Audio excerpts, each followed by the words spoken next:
печеньку у зеленому саду.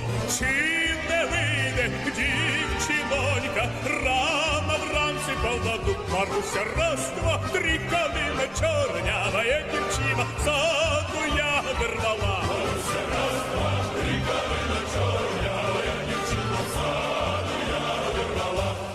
Вийшла дівчинонька рано вранці воду брать, а за нею козаченько веде коня наповать. Маруся раз, два, три, калина чорнявая дівчина саду ягоди рвала. Маруся раз, два, три, калина чорнявая дівчина саду ягоди рвала.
Прийшли окупанти до нас в Україну, форма новенька, воєнні машини, та трохи поплавився їх інвентар.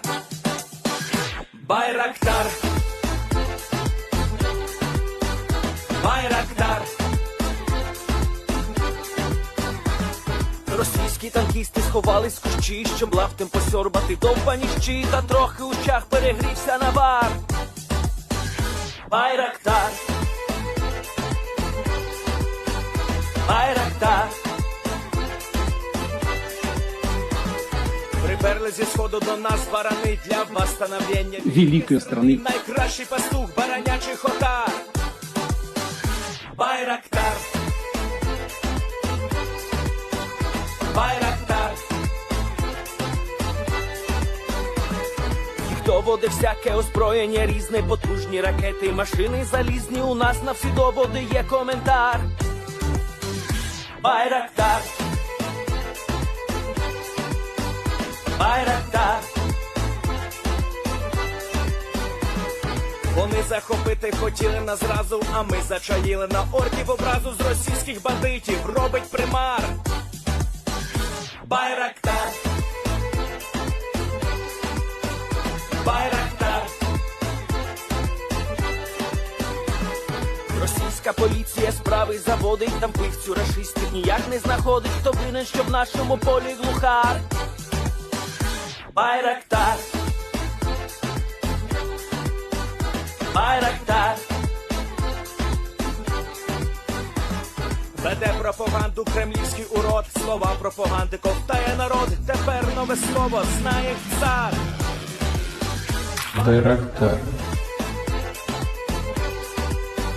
Байрактар. Байрактар. Байрактар. Байрактар.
Yes. The Leaf Spring Army sends its regards.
Hello, everyone. I'm the Enforcer, and I'm accompanied by Enforcer Matt.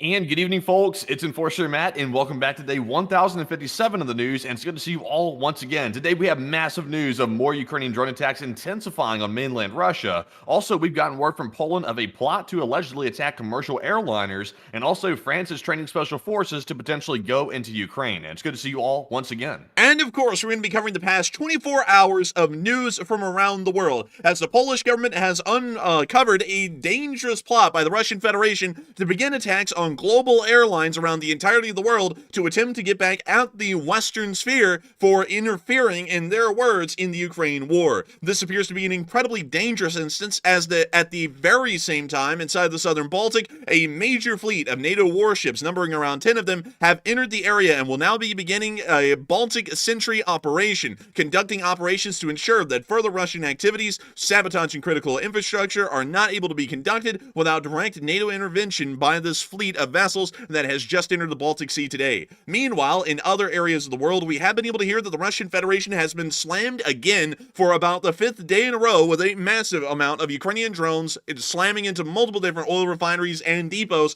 of the Russian Federation. The damage is absolutely significant, and it does appear that as the fires began to brew up again today from the multiple successful Ukrainian strikes on the oil refineries and depots, the Russian Federation was dealing with another major crisis, as the inflation rate has once again hit 10% in the Russian Federation for the ruble, and it does appear that, according to many, the Russian economy is soon to be entering a state of stagflation, meaning that there will be such a stagnation due to the inflation that there will not really be a large amount of economic activity, and there may be a backslide soon to follow after the stagflation begins to set in. Simultaneously, the Russian Federation is still dealing with heavy manpower shortages, as we have been able to see that they have been forcibly mobilizing migrants who have been brought into the Russian Federation, and we we've been able to see this in Moscow today. Meanwhile, in other areas of Ukraine, we've been able to see some heavy frontline action, as the Ukrainian armed forces have still been able to inflict wildly high casualties onto attacking Russian Federation forces inside the area of the Kursk Oblast and throughout most other front lines. The Russian Federation is desperately attempting to push forward and take more ground before the beginning of possible peace negotiations that may be coming sometime soon. But it does appear that the Ukrainians are still successfully holding them back. We have also been able to hear of some major news that we did not put down on the map today, but we will be covering, that Putin has made it somewhat clear what his demands will be in the upcoming peace negotiations in the early spring for the United States and Ukraine to consider. And once again, the terms are absolutely unacceptable. But we will be hopping over to our Twitter account in the latter part of the stream to be able to talk about that and discuss that a little bit further. It actually will be towards the beginning part. But nevertheless, we have an absolutely insane amount of news. And to get right into it immediately, we have been able to hear that throughout the entirety of the Russian Federation, there have been significant attacks on oil infrastructure. But more so, instead of covering the same thing that we've covered about 5 days in a row and the successful attacks the Ukraine has conducted, it appears that days worth of these attacks have probably pushed the Russians to an absolute breaking point.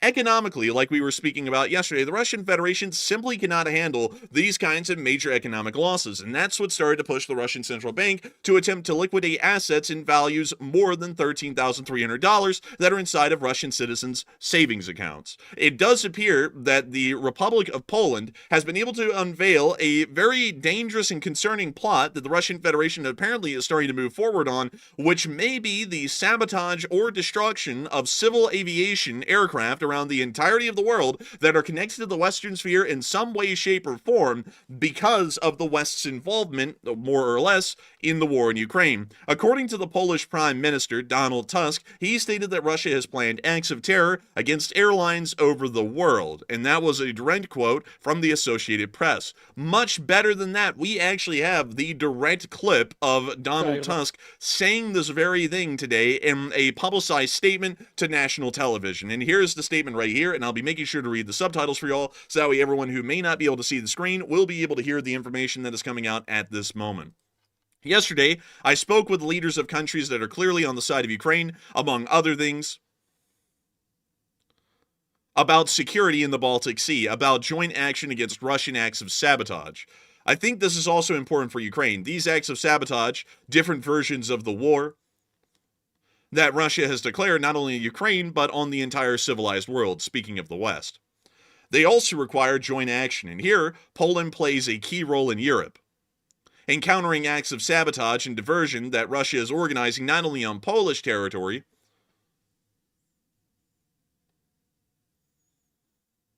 some acts of sabotage or preparations for diversion were very dramatic. I will not go into the details about this latest information, but I can confirm the validity of these fears. That Russia was planning acts of air terror, and not only against Poland, but against airlines all over the world. And that's the end of the clip. One thing he doesn't actually say in that speech, Enforcer, that I was mentioning today on the Short War video, is he does not state right there whether or not the plot has been basically prevented or if it's been foiled or not. He simply said that the fears were validated by the information that NATO's received from their intelligence. But that's the key question that I have. Has that plot been stopped, or is it still in motion as we speak? We're not entirely sure at the moment, and it's been left open to public discussion whether this is something that is ongoing at this point or has been put to rest. And we largely do believe that it may be ongoing at this point due to the evasiveness of the statement that was made today that didn't really confirm nor deny whether they were able to actually stop these plans from being carried out by the Russian Federation and their clandestine actors around the entirety of the world. It actually has led some, at least to speak of theoreticals, where the Jeju Airlines crash that occurred in South Korea may have been the act of Russian saboteurs, and that may also be why the black box stopped recording data 4 minutes prior to the crash. We're not entirely sure on that, however, but we did want to throw that up as a possible scenario, showing that a Russian sabotage could have been attempted against South Korea because of its direct actions in hostile form against the Democratic People's Republic of Korea and the ongoing tensions in between South Korea and the Russian Federation's only ally, which just providing them with manpower and actual material support to keep fighting the war effort. Of course, once again, we do not want to say that that is hardcore validified news. That is more so of a theory, a war theory, if anything, but still, it is showing us that the Russian Federation, at least according to just Polish intelligence, is moving on a warpath with the West and trying to conduct a hybrid form of warfare, conducting mass sabotage and largely terrorist attacks against the Western world to be able to try and exact vengeance for our involvement in the Ukraine war and largely the failure that's been seen because of that action. We've also been able to see that within the Southern Baltic, NATO is taking very direct and affirmative action to deal with Russian sabotage attempts against critical infrastructure that exists on the very bottom of the seabed of the Baltic. The Baltic is a very interesting sea, and it's one that generally is dominated by a NATO presence at this point. Out of the entirety of the Baltic Sea, none of it is controlled by the Russian Federation. There is a small area within the Gulf of Finland that classifies as Russia's territorial waters and is a part of their exclusive economic zone, but the vast majority of the waters of the Baltic Sea, in fact 100% of them, are all controlled by NATO countries, except for the small little slither down here near Kaliningrad, and that's just about the only area that the Russian Federation controls. Beyond that, Sweden controls a large majority of the western coastline of the Baltic states control the vast majority of the eastern side, and Poland and Germany control the southern end, with Finland also largely closing off the northern side of the Baltic, which then leads up into the Gulf of Bothnia. But nevertheless, this sea is largely controlled by NATO, and the Russian Federation does realize that complete and dominant NATO control of the Baltic Sea may be a strategic risk to them if a conventional war was to break out, as the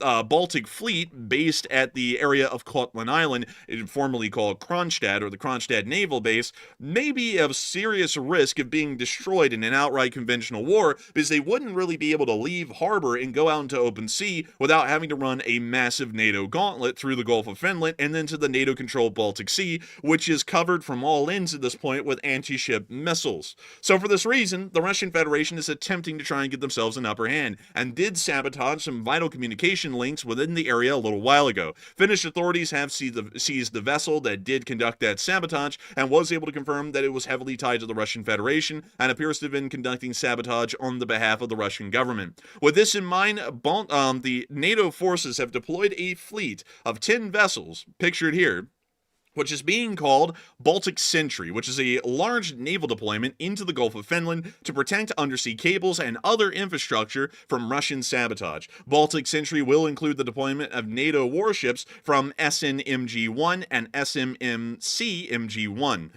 Both of these are fairly interesting because it is a multinational fleet, largely comprising of different vessels from different nations, but some of them are Dutch, some of them are American, some of them are British, and I believe there's a couple of other nationalities that are involved in as well currently inside the Baltic Sentry operation. Nevertheless, that's good. That's good that they're doing that. It's a good show of force to make sure that Russia might think twice at least about doing the anchor dragging routine on our cables again. But my only question on this particular situation would be, since the ghost ships, the Russian shadow fleet, are the ones carrying this out, and of course those are civilian vessels, what would this military actually be able to do to stop those vessels from doing it? Because largely they only find out after the fact, after the cable's been drug over a cable and severed it. That's usually when authorities find out it's been actually happening. So how can they prevent anything other than simply being a show of force in the Baltic Sea? I'm not entirely sure, but I believe that the general strategy is, if they believe or suspect that a Russian vessel may have been involved in some sort of sabotage of a vital comm link, I believe the plan is that they are going to run alongside the vessel,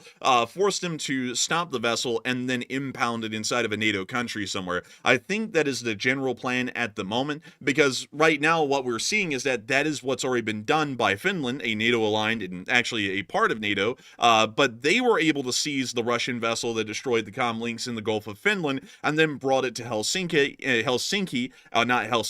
and impounded it there. That seems to be the general plan with these vessels as well, so that way there is an existent military presence within the area that really could not be ignored, and it also would add a lot more pressure on the Russian operatives, because if they are caught, there really is no way to even attempt an invasion at this point, like the Yuping or, for example, the Russian ship near Helsinki were able to try and conduct, and even still largely failed. So I think this is generally a plan of deterrence, and not really trying to actively stop them before they can do it. Just generally trying to make them so scared that they might not go through with their plans of continuing to try and sabotage more comm links lines within the Baltic. Yeah, hopefully it works because to me it looks like primarily it's a show of force, which of course is better than doing nothing. But until we really address the root of the problem, which is the shadow fleet running around the world right now that Russia's employed that are masquerading as around as civilian vessels like oil tankers and also cargo vessels, until we address that issue and try to put a stop to that shadow fleet and find out where these vessels are truly from, it's really hard to actually know which vessels to actually surveil and which ones are not threats. So maybe this will work, but I'm a little bit doubtful.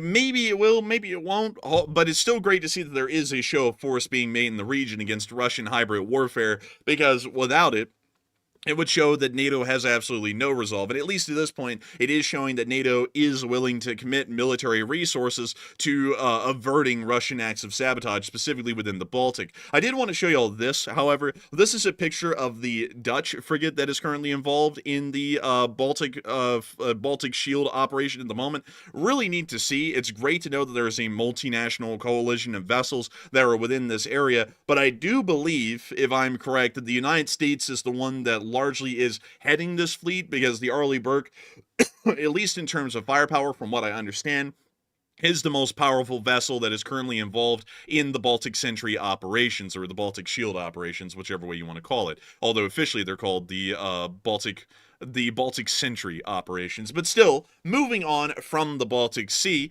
a lot of people are talking about what the Russian Federation is doing at this moment with acts of sabotage or covert forms of hybrid warfare, attempting to attack commercial airlines around the world, which may still be a major ongoing threat, or for that matter, continuing to sabotage vital NATO communication networks and infrastructure that would help us to be able to respond if the Russian Federation began a conventional war with Western forces. Many people are currently talking about Poland's statement that Russia planned to target commercial airliners worldwide, and a lot of people are wondering, or more so speaking about, whether Russia would actually carry out something like that. And it does seem as though the large majority of people are not that optimistic about the Russian Federation and their moral compass, and certainly believe that the Russian Federation would do such a thing, and that Putin would order the attacks on commercial airliners to simply try and get back at the West in some way, shape, or form, and specifically targeting civilians in the process. Others are saying, a smaller group, is that Putin knows that that would be bad, and of course, the Russian Federation has never shot down a civilian airliner or any of their predecessor countries like the Soviet Union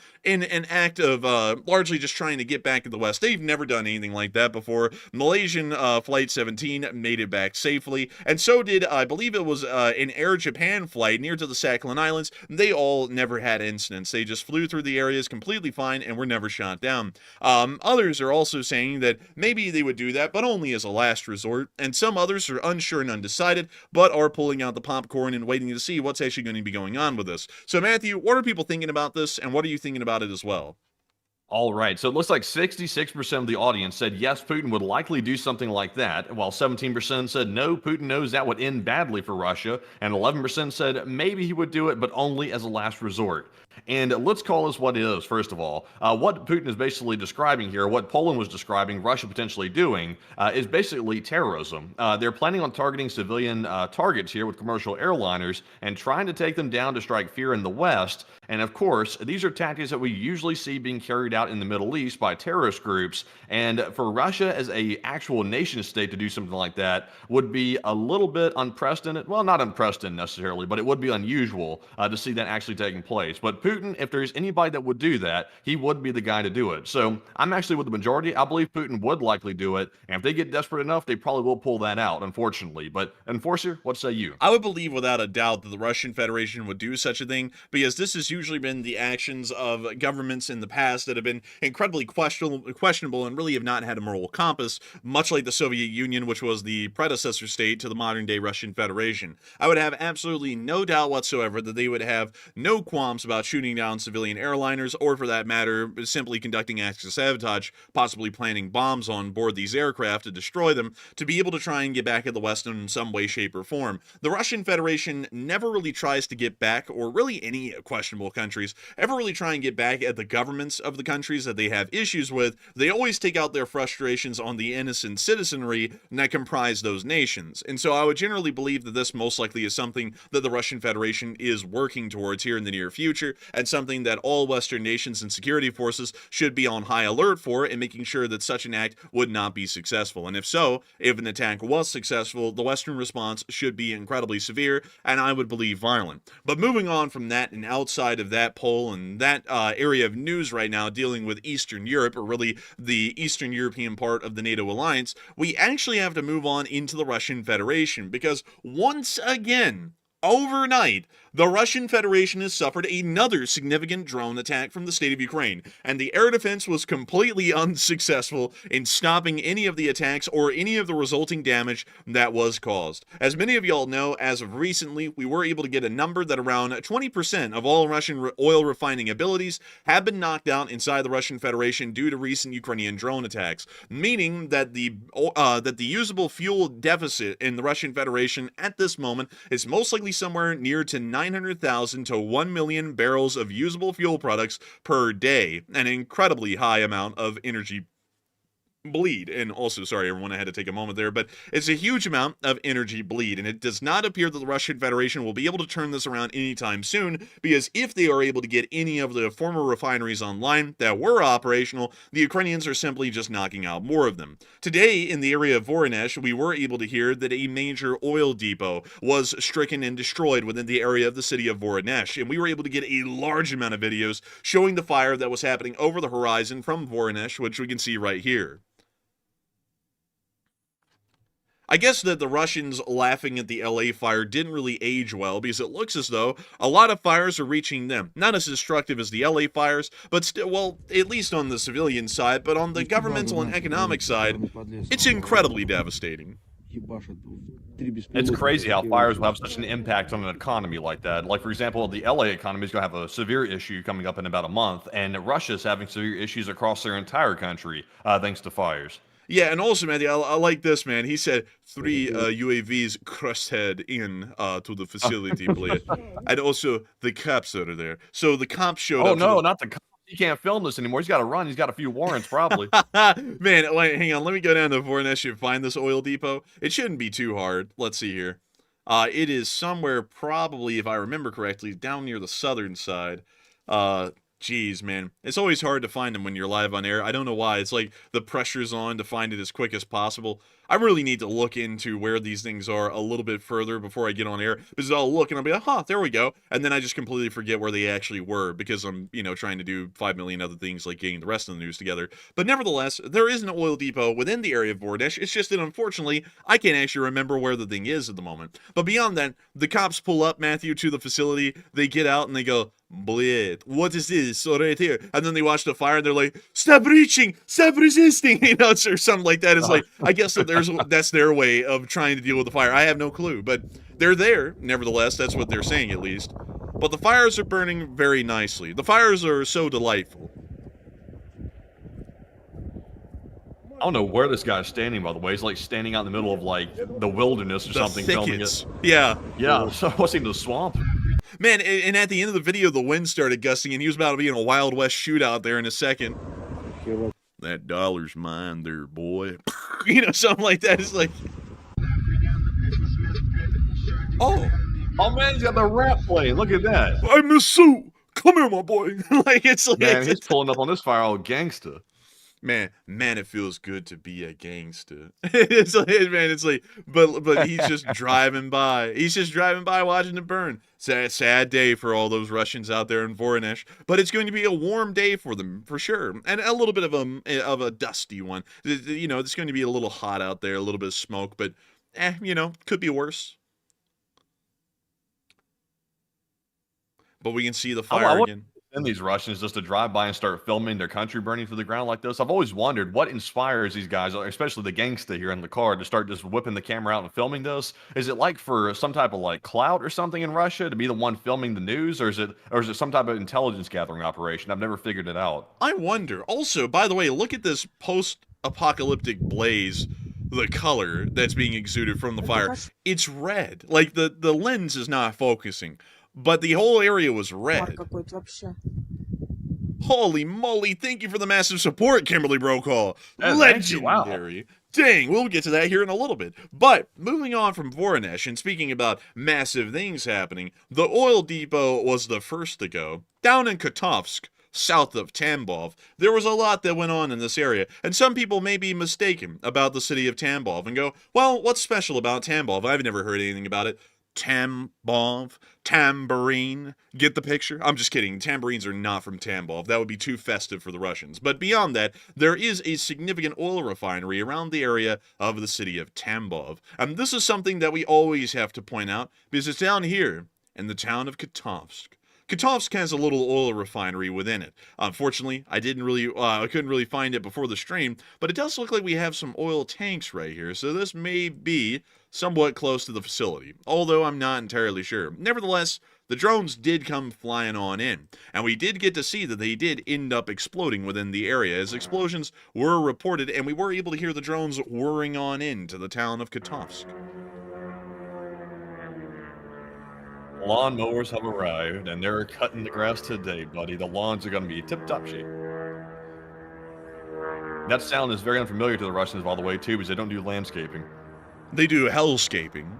yes, hellscaping. Bring out the flamethrowers. Man, but you know, soon in the Geneva Convention, man, they're going to say it is unlawful to interrogate a Russian prisoner of war by turning on a John Deere lawnmower and sitting it in the corner. It's because it is some form of psychological torture. And the Russians are going to be like, they're going to be like, talk, and he's going to be like, I'm not talking. Turn on the lawnmower. Stop! I'll talk. It's just going to be something like that. It's like, man, I'm telling you. But beyond that, nice to see that they were able to hit some facilities around Kotovsk. Meanwhile, in Ingles, the oil fire from the fuel facility is still burning. About 6 days later. That's a shocker right there. I guess all that special fuel will be going to waste. I bet it has a nice, lovely smell, though, since it's unusual, like, rare, expensive gas. It's got probably a very good smell. I'm sure the Russians appreciate that. Man, I guess you could call it, you know, when the Russians want to go to prom, Matthew, considering the amount of gas smoke that's in the air, they say, excuse me, darling, could I take you to the gas prom? We're going bankrupt, by the way. Oh, man, that's a dad joke. Yeah, but still, the fire is still burning in that area, and it looks as though the Russian firefighters have actually just given up on fighting that fire because it doesn't really seem like there's any way to actually do that. But moving on down to Volgograd, now it is time for us to talk about a city of note. Now, this is a city that's got some gumption to it. The city of Volgograd is an absolute classic, unchanged from the times that most people will remember the city of Volgograd from. And Matthew, do you know what Volgograd used to be called? I don't know.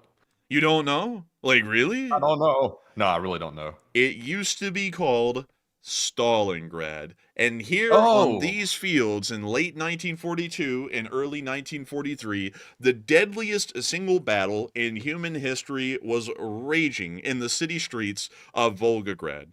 To this day, the city actually maintains the exact same shape and road layouts that they had during the Battle of Stalingrad in World War II. And the city of Stalingrad, or Volgograd as some people would call it these days, has actually not really changed that much, at least in terms of population number. It's fairly close to what it used to be in terms of size, shape, and everything else. But one thing has changed. The southern areas have started to grow somewhat rapidly, and down in the area of Krasnoarmeysk rayon, which means district. It's the Krasnoarmeysk district. Is a pretty significant oil refinery. This thing is fairly new, by the way, and this oil refinery is directly connected to the Volga. And you can also see the little oil pipelines here where ships can pull alongside in the Volga and continue to transport the refined fuel products up the Volga or down the Volga, depending on where they need to go. But nevertheless, this thing is fairly new, one of the newer refineries within the Russian Federation at this point. And you can even see on the Google satellite view that it is so new that the ground hasn't even really grown grass in most areas because the construction had just been completed that recently. But nevertheless, the Russian Federation took a significant hit today as the Russian refinery within this area in southern Volgograd, or as they call it, Stalingrad back in the past, is on fire and was successfully hit by a Ukrainian drone. Oh, so this one was Lukoil. So Gazprom's not only getting hit, but Lukoil's getting a little fair share of the smack-a-lacking as well. Man, I don't think the oil is lukewarm anymore. They ought to change the name from Luke Oil to Hot Oil. Yeah, for real. Man, I'm really pulling out those, like, Fox 11 local news kinds of puns tonight. I'm telling you, man, like, it's really top shelf kind of stuff here. We're going to start calling you Enforcer Gutfield. Or Gutfeld, I think. I don't think it's Gutfield. I don't know what the hell I'm coming up with. I don't even know what you're talking about, but I was going to laugh at it anyways. But you don't know that guy that's, like, unfunny on Fox? You know the guy I'm talking about, right? The one that makes the cringy dad jokes 24/7? I actually do not know that guy, probably because for that reason. Well, then. Well, everybody else will know. It's Greg Gutfeld, I think, not Gutfield, but that's the guy. Man, well, I guess you could say Russia is no longer rushing for oil. We're going to pull out the crappy jokes tonight until we lose enough subs. That's going to be the rule. I'm just kidding, by the way. I'm just kidding. But anyways, moving on from this and the crappy jokes that I'm putting out, the hit and damage to this oil refinery is fairly significant. The refinery is largely brand new, and on top of that doesn't really count. It really counts the amount of lost barrels of production that are being lost with this refinery being knocked out, and it's a fairly significant amount. I believe that this refinery was producing around 160 to 180,000 barrels of refined fuel products per day, and that is not an incredibly large amount, but when we're adding that onto the fact that around 15 to 20% of all refining abilities have been knocked out in Russia recently, this is starting to become a fairly big loss for the Russians, and once again adding about another 160,000 to 180,000 barrels of usable fuel products that are being consumed by the Russian Federation that are not being replaced. The Russians are just simply pouring oil into the civil economy and the military, but there is no replacement that's happening to even keep it at a stable level. So with that in mind, I guess you could say that things just are not going well. Also, what the hell is up with this hotel that's in the middle of the river? What is it? What the hell? You see, that's a hotel that the really, really unfortunate oligarchs get to stay in one day when they get on Putin's bad side, right here in the middle of the Volga. Ships spend the night in the roadstead here. What? Was that like a poem or something? That's like Tolstoy being brought out? I don't know. I don't know, because look at this. I mean, like, they actually have pictures of the ships and everything. Like, I'm not understanding. That is, I don't know if that's like like you can just sail out there to the boats and be like, hey, can I sleep on here? And they like give you a rate. I don't know what's going on with that, but that was absolutely bizarre. And look, they're all moored up right here, Matthew, like just sitting there in the river. Why would you want to stay in a hotel in the middle of a river on a barge? Like, can somebody like literally let me know why you'd want to do that? Like, that doesn't seem to be like logical. Russia is so forward and advanced, you can get on the freaking rowboat and go sleep on an oil barge overnight. Isn't that nice? What's going on that barge, man? What's going on in there? I wonder. Man, I'd have to tell you, man, I mean, there's probably some rough seas in there, man. You know, it's a rough thing. But also, I like the Ram Hotel, named so aptly because you'd have to ram your forehead into a brick wall to want to stay inside of this monstrosity. Oh, look at the picture. Look at that. Click on it. What? This one? Yeah. Oh my goodness, man. That is rough. Look at that. It looks like it hasn't been cleaned in ages. And also, there's like just a random kettle pot sitting over there on the side for the boiling water. You'll have nothing else but boiling water and nasty sheets here in this hotel. They say that this hotel has such a storied legacy that von Rundstedt himself actually stayed in this building and made it his command headquarters during the Battle of Stalingrad. But beyond that, oh my God. Dude, this is horrendous. This is like a horror movie right there, man. That's the back rooms. Man, you about to be attacked by the spaghetti monster or something like that in a second. What is... Dude, look at this. Oh my goodness, man. That couch. I would not be sitting on that couch. I don't know what's up with it. When I saw it, I was like, I'm not getting anywhere near that couch. Man, these are the couches that you see in a certain part of LA where they film a certain kind of film that doesn't go to movie theaters, but it goes direct to certain websites. I think that's one of those couches. If you asked them where it came from, they probably said, it came from a film studio in LA, and then you never want to ask anything beyond that point because the rest of it's just not going to be good. What? And also, by the way, are we going to just ignore there was two tables stacked on top of each other and they tried to call that art? Scroll back up for a second. That's literally the same table stacked on top of itself, and they're acting like that's supposed to be that way. That's not supposed to be like that. Somebody did two tables on each other. Dude, this hotel is rich. They've got tables for tables. This is amazing, man. Like, honestly, this is worse than Motel 6. Look at this. Oh my goodness, what in the hell? This hotel is creepy as hell. It's $29 a night. It's a Oh! 3-star hotel. Wait a minute. It says a 3-star hotel in Russia. What does This a is what 1-star 3-star look like hotel in looks like. Russia? What is a Look at that 1-star? person in the doorway filming this, by the way. They're like scared to touch anything. They're like barely like moving around the corner. Oh, that's terrible. And it's $29 a night. Actually, I might be able to deal with that at $29 a night. I mean, at least the hotels are cheap, right, guys? Like, at least we got that going for Russia. Also, I like how this company down here specializes in making razor scooters to hit on your shins, as the company is called 700 Shin for the amount of shins that they've shattered with the scooters that they've produced. Really like to see that. That's like a currency. Like, I'll trade you 700 Shin for that apple. Man, that's the nation of Tibet's currency, kind of like how Japan has the won and then China has the renminbi. Tibet has the shin. Like, it's like I'll have 700 shin for this night in the hotel at the Ram Hotel, named so aptly because you have to have brain damage to want to stay here. But also, I like how there's just a lumber yard randomly sitting nearby to the hotel. Really tells you that you're in a nice part of town. But there really isn't a nice part of town in the city of Volgograd. Like, that would be lying to say that there is. Like, look at this. The Volga Dawn Hotel. Dawn. What? Oh.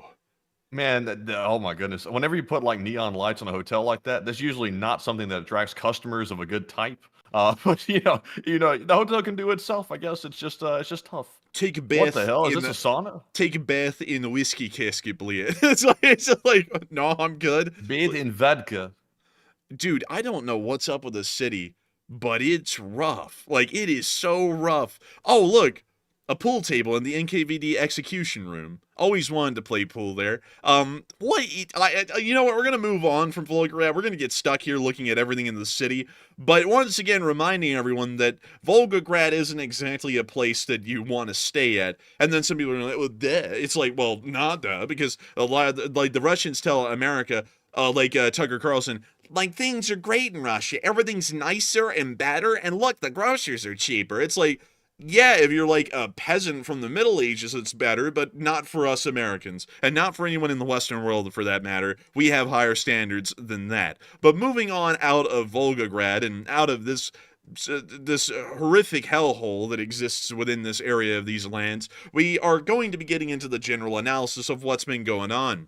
Things just aren't good. And it looks as though the Russian oil production abilities are once again low, and they're going to stay low for quite some time as Ukrainian attacks continue to hit and destroy vital refining abilities that keep the Russian economy running and functional. But a lot of people have started to talk about the NATO Baltic Sentry operations that are going on largely, probably at a very good time, because the Russian Federation very soon may start to conduct more acts of sabotage in response to the successful Ukrainian attacks. And NATO has started Operation Baltic Sentry to protect Baltic undersea cables. And a lot of people are wondering, will this be effective or will it not? And it seems as though some people are believing that it will reduce but not stop Russian activities within this area. Some people are saying that it will completely stop Russian sabotage, and others are saying that they're a little bit unsure and undecided, or it might not stop them at all. But Matthew, what are people thinking about this, and what are you thinking about it as well?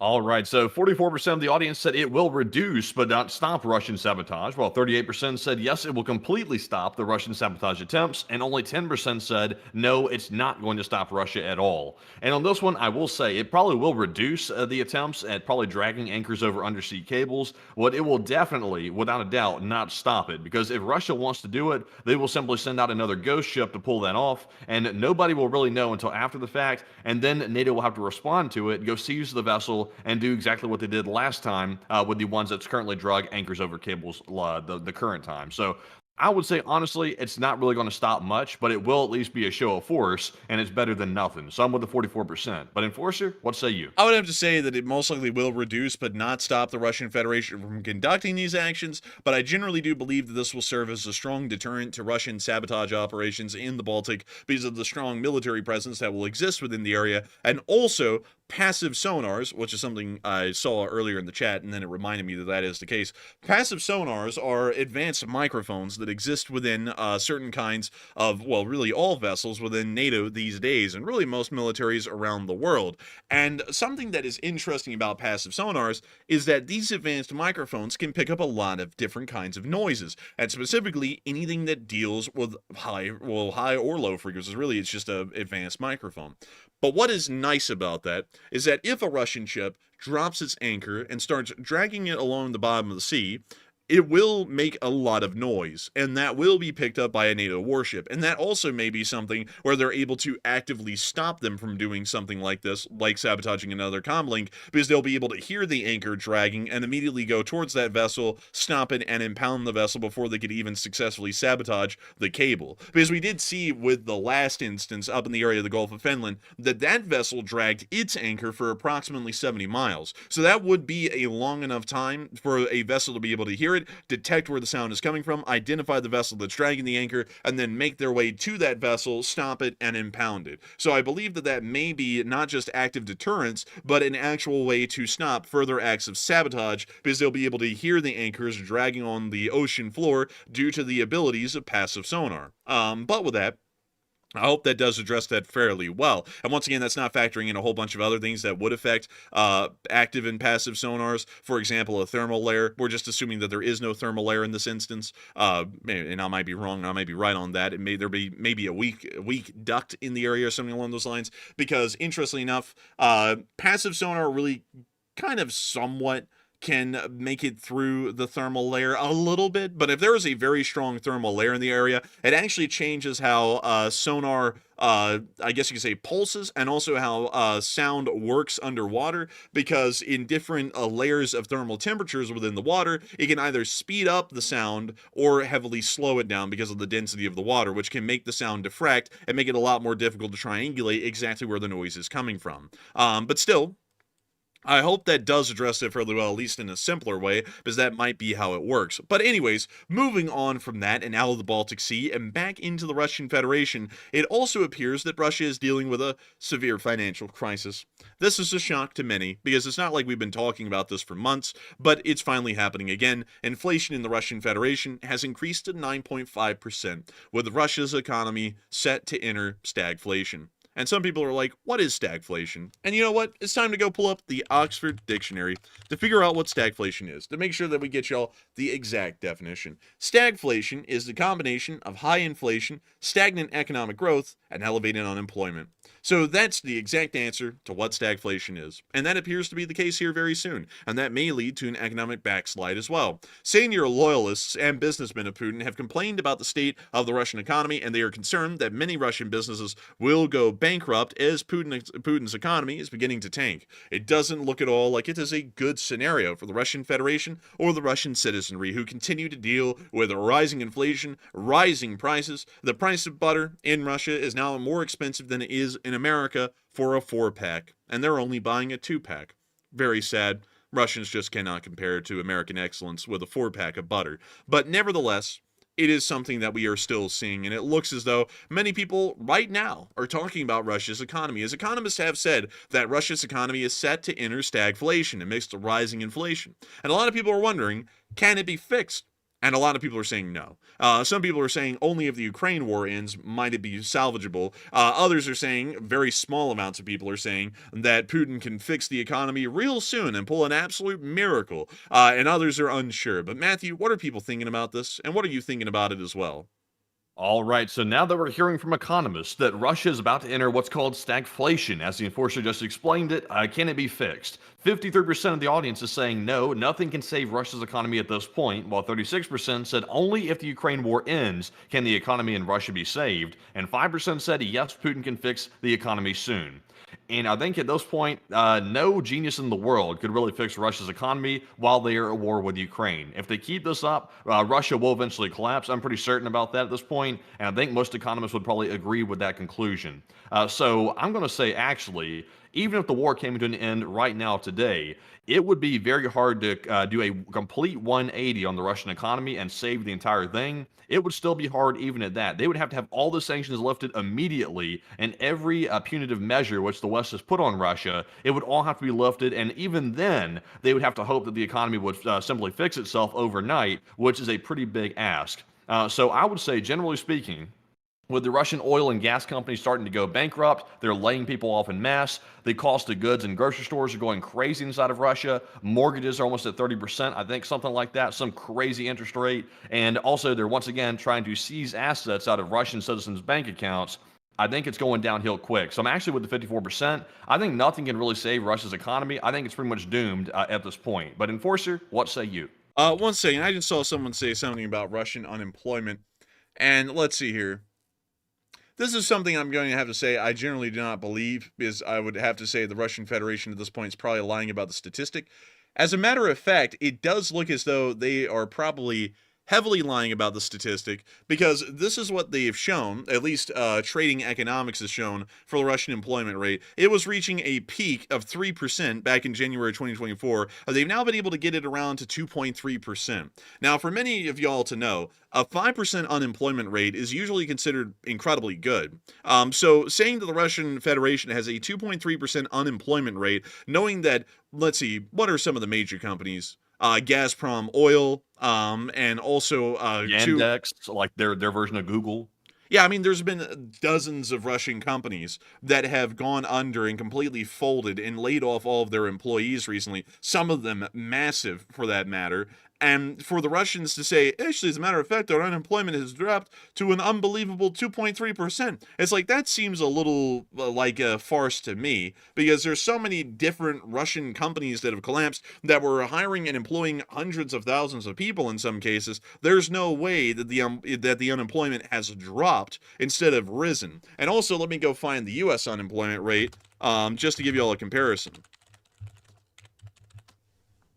So the U.S. unemployment rate, as of right now, is 4.1%. And also, let me go to the U.K., just to make sure. And the U.K. has a 4.3% unemployment rate. What about Germany? Germany has a 3.14% unemployment rate. What about Japan? Japan has a... Let's see here. Let me see if I... Japan has an unemployment rate that hovers around 3%. So for the Russians, and also, by the way, the unemployment stat that's defined basically as people that are looking for employment. They're actively seeking it, but they can't find employment, right? It's not the people that are like, not really wanting to work. That's the people actively seeking jobs. I believe so. I think I would have to pull that up to be sure. Yeah, I wouldn't really know exactly. Also, Christian Cruz said, look at Denmark. I will. Let's take a look. Denmark unemployment rate. So Denmark's is at 2.9%. So according to everything that we're seeing, some of the largest and most healthy economies in the world, and I'm saying that relatively, because some people are gonna be like, "What do you mean the American economy is healthy?" It's not. Relative to everyone else in the world right now, America is doing probably a lot better than most others, including China and Russia. So Russia is saying that compared to the United States, the UK, Germany, and Japan, which at their best are able to eke out around a 3% unemployment rate, they are able to get down to 2.2%.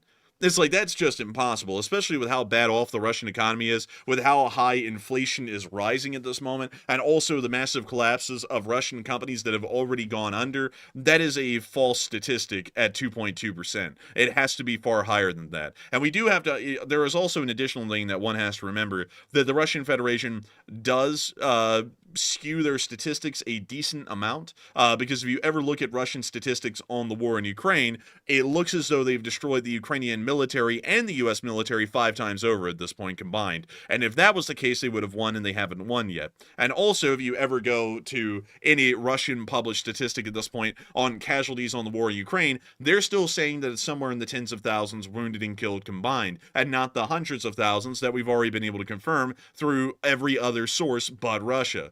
So I generally would say that that number is false. The unemployment rate is probably far higher than 2.2%. I would assume that it's probably somewhere around 8 or 9% at this point, but that's just a rough ballpark estimate. Anyways, moving on from that, we have also been able to see that the Russian manpower shortage has driven them once again to forcibly mobilize those migrants who have come to try and get work in the Russian Federation. And we can see here in Moscow again, they're rallying them up and sending them to war. just nabbing people off the street. This is what a country does when they're winning wars, is they nab people off the streets and round them up and throw them on the front lines. That's a winning strategy. It's always a winning strategy. You see, Russia is winning because we do these kinds of things. And if America would force to recruit people, they would be better, man. Oh my god, that wind's crazy. But this is Russia actively trying to fix the unemployment numbers right now by putting them to work. And what's crazy is that these guys had jobs. Like, there were migrant workers in Russia working jobs, and they're like, you know what, we need to lower the unemployment rate, put them in the military. But still, doesn't look as though the Russian Federation is doing well in any metric at this point, manpower-wise, economically, militarily, really anything. But moving on from that, and on down into the Kursk Oblast, we've been able to get a lot of news today about the frontline actions that have been happening in this very area. And also, let's see here. I see some people, let's see. A lot of people are saying some very interesting things in the chat. And interestingly enough, let's actually take a moment to talk about that. And so, Matthew, what do we got? And what we hitting? Super chats. Oh, super chats. That was the weirdest introduction to the super chat segment I've ever heard. But we are now jumping into our super chats and our... Say what? You're judging me? I'm just kidding with you. Go ahead. But jumping into our first super chat, this one goes to Kimberly Brokaw, longtime channel legend, who puts in a $100 donation, the largest super chat of the night, actually. And thank you very much, Kimberly, for that massive support and helping to keep the channel running. And Kimberly said, take one from the chat. Hey, and thank you so much for the massive support, Kimberly Brokaw, in helping this channel to keep on running. You are a legend and an old guard of the Lee Spring Army, and I gotta thank you massively for the support and helping this channel to keep on running, because if it wasn't for folks like you, we wouldn't be able to keep this channel running day in and day out. We wouldn't be able to get on air and talk about all the massive things that are going on around the world if it wasn't thanks to folks like you who helped the Enforcer HQ to keep the lights on and keep the LSA alive. And I gotta say a huge thanks to you so much once again, because we always appreciate folks like you being here, always watching the channel, and we thank you massively once again for the support, because the few folks who do support this channel that don't have to each and every single night help to make this channel possible for hundreds of thousands of people every single day. And so a huge thanks to you so much once again, and we will make sure to grab a live chat. So what do we got, Matthew? All right, and grabbing the $100 question, sponsored by Kimberly Brokaw. This one goes to Michael Thomas. He says, reliable sources are stating that Putin is conducting a purge in his admin, and is it true or false? There is almost always an ongoing purge inside the Russian Federation at this point to get rid of possibly disloyal government members, although it's a very slow process, and sometimes it can speed up and sometimes it can slow down. At this point, it appears to have slowed down because we haven't really heard of a lot of Russian government ministers being axed, except for that one in the MOD yesterday. That guy got axed, but it wasn't by an official government action. It was just, you know, he literally got an axe to the forehead in his office in the MOD building. But beyond that, we haven't really heard of anyone getting arrested or imprisoned over any sort of anti-corruption campaign or anything like that. That's usually the guise that they give to start purging people in the government. OBS is disconnected. Say what? Matthew, I can still hear you. Huh, that's weird, because OBS just claimed that it disconnected and it reconnected. Don't know what's up with that. And we're back. So that's a very interesting thing. Hopefully that is fine, because YouTube's saying that the bitrate is 0. And hopefully we will be able to see that everyone's still here. So are y'all here? I just want to make sure on that before we continue to answer the question. Are y'all here? Did y'all leave us? Don't leave us. And so let's see here. Everyone said it's saying all good. All right, well, that's lucky. I don't know what the hell happened with that, because the internet was connected and everything. But anyways, moving on from that and getting back to answering the question, it's still ongoing. It's just that no one's being purged at the moment, but they're still looking for possibly disloyal members of the government to be able to arrest and then imprison on here in the future. But still, I hope that does address the question the best I can. And I thank you so much once again, Kimberly Brokaw, for sponsoring that live chat and helping this channel to keep on running. Because if it wasn't for folks like you, we wouldn't be able to keep this channel running, lag or not. Matthew and me both upgraded our computers to the most powerful ones in both categories. I got the most powerful Windows PC that could be found, and Matthew got the most powerful MacBook that could be found, and for some reason, every once in a while, we are still plagued by the good old classic lag. I don't know what it is at this point, but we've done everything we can. We've done everything that's within our medical abilities to do. You're just gonna have to put them down. Stay with me, chat. We can't lose you, chat. Come back, chat. Chat, are we cooked? Yo, chat, are we cooked? Chat, are we cooked? Hey, yo, Mitsu, come in, my boy. Anyways, with that, thank you so much once again for support, Kimberly Brokaw. And with that, we are on to the next one. All right, and our second super chat of the night is another big one. This one is from Pierre Morin, who puts in a $90 donation combined, and thank you very much, Pierre, for helping to keep us running as well. And yo, Pierre, he said, keep up those voices. He said, it makes us laugh every time, and I live close to NORAD near the North Bay. Hey, isn't that cool? Look at this. Look at this. Isn't this neat? Actually, this is just an airport near to the area of North Bay. But you know something? I gotta be honest with you here. I gotta be honest with you. Hey, yo, Pierre, you better come in here. But you know something? I gotta be honest with you here, Pierre Morin. North Bay is good. But you know something that's even better than North Bay? It's Old Bay. Old Bay Spice. We're not sponsored by Old Bay, and I honestly have never really tasted Old Bay before. But when I heard North Bay, it reminded me of Old Bay, and everything is better with Old Bay. I'm not. Man, what I tell you about doing these sponsored segments without getting paid, man? We gotta stop that. Man, honestly, man. Come on, man. Like, I just throw them out there, man. I can't help it. Like, I'm just a sponsor fiend. We don't even get paid for this crap. But here we are talking about Old Bay. But beyond that, I do have to say a huge thanks to you so much for the support, and thank you for enjoying the channel, and also thank you for enjoying the voices. We do them as much as we can these days, and since my cough is largely gone, it's a lot easier to do it.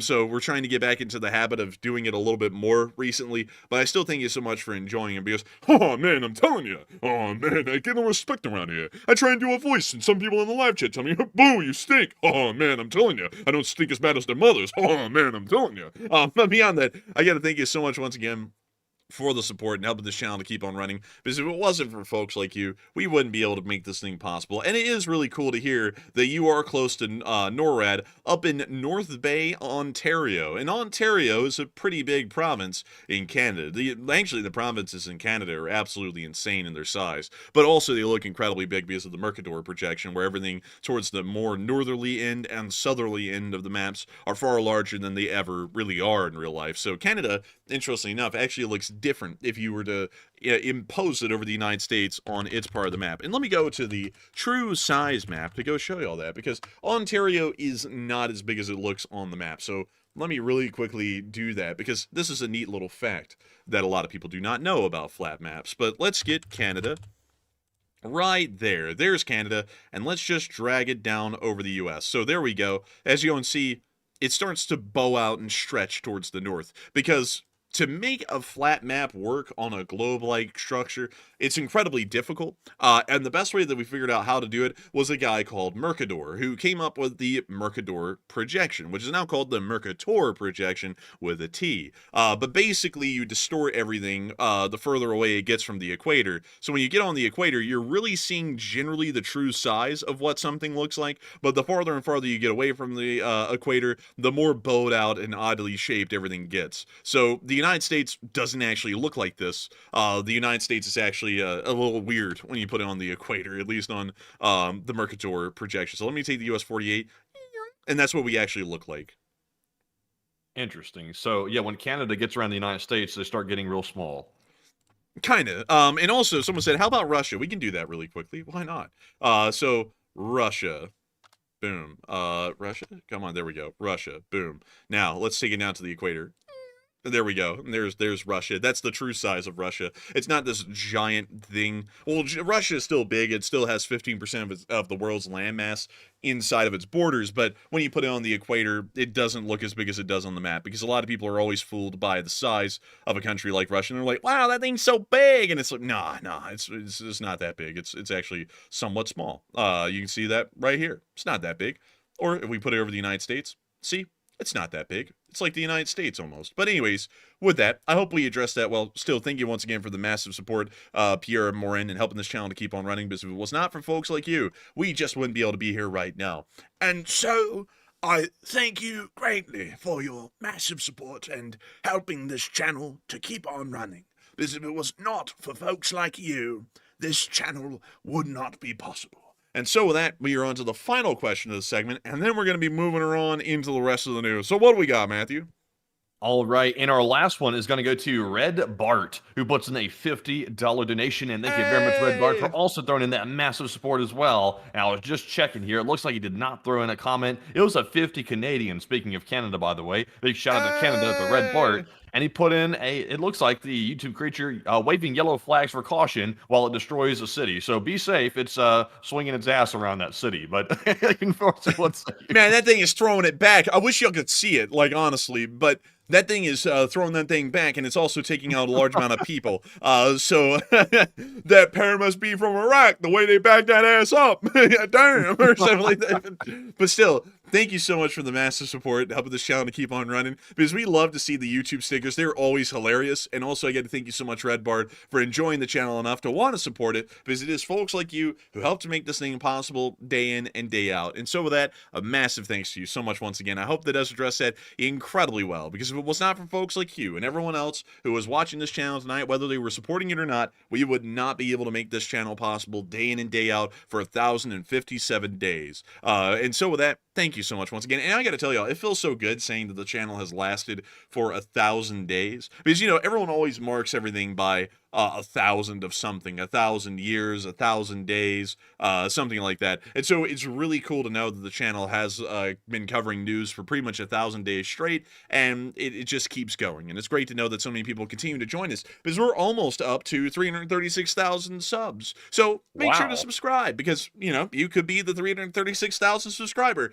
You never know. You never know. But anyways, with that, we are going to be moving on out of this question segment. Huge shout out to all of y'all once again.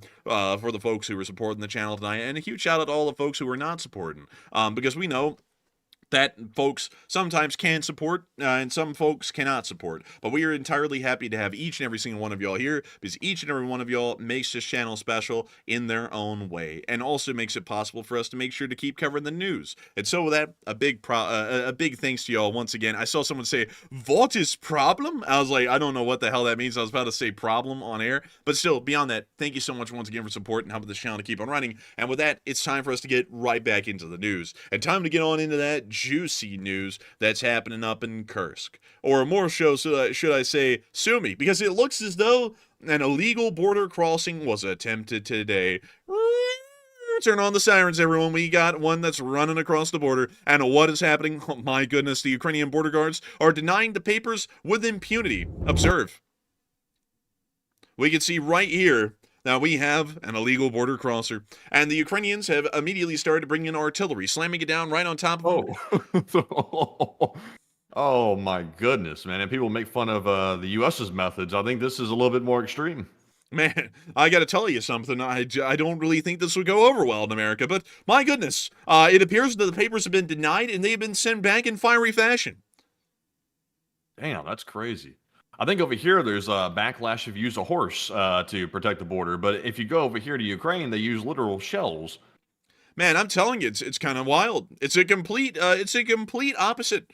It's a complete opposite indeed. And we can see that a lot of people are starting to say that access has been denied. And I would have to say that, listen, y'all, Anthony Studebaker has not approved us to say that or not. And of course, this entire channel does exist for our boss, Anthony Studebaker. But nevertheless, I think that we can say that access may have possibly been denied, but we're not entirely sure if that's on the topic of this channel to be able to discuss further. Moving on from that, though, and on into Kursk, where the Ukrainians crossed the border without papers but appear to be staying, the Russians have been having a hell of a time. But the people who've been having the most time, the most hell of a time, that is, at least with what's going on down there, were the North Koreans. It looks as though they're cold. Here they are.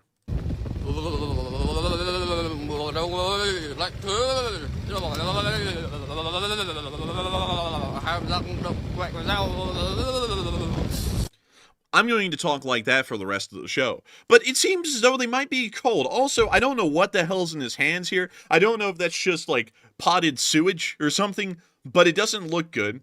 And also, what is this guy eating?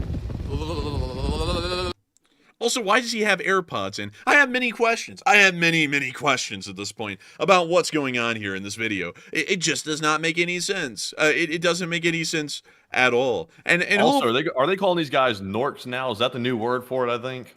Man, I've been calling them Norks for weeks, but yes, they are Norks. And we've actually heard that the North Koreans have been getting their hands on crocodile recently, which is a form of a Russian narcotic. And therefore, the Russians have started to not just call them Norks, they're calling them Norcos. But we can see here in this clip that this North Korean is cold. I like how in the middle of it he wasn't able to say black tea in English. I don't know why. Like he's I thought I said hawk tour. hawk tour and freeze on that thing. It sounds like black tea to me. Aren't they used to cold weather in North Korea though? Apparently not. I guess that they're used to the more tropical climates of the frozen mountains of Korea. I don't really know. Also, was he wearing ear pods that I just saw right there? What was that like in his ears right there? It looked like some Apple ear pods or something. Man, he might be using them to listen to something. What could it be? What are the North?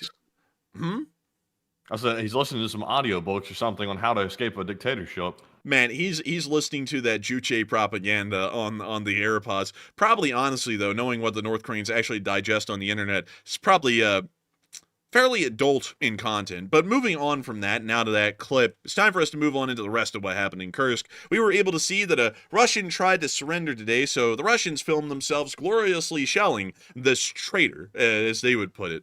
But we can see here that the Russians have their own intros, kind of like Ukraine. They have a load of bats, though, above the sniper because the Russians are batty, and even they know it.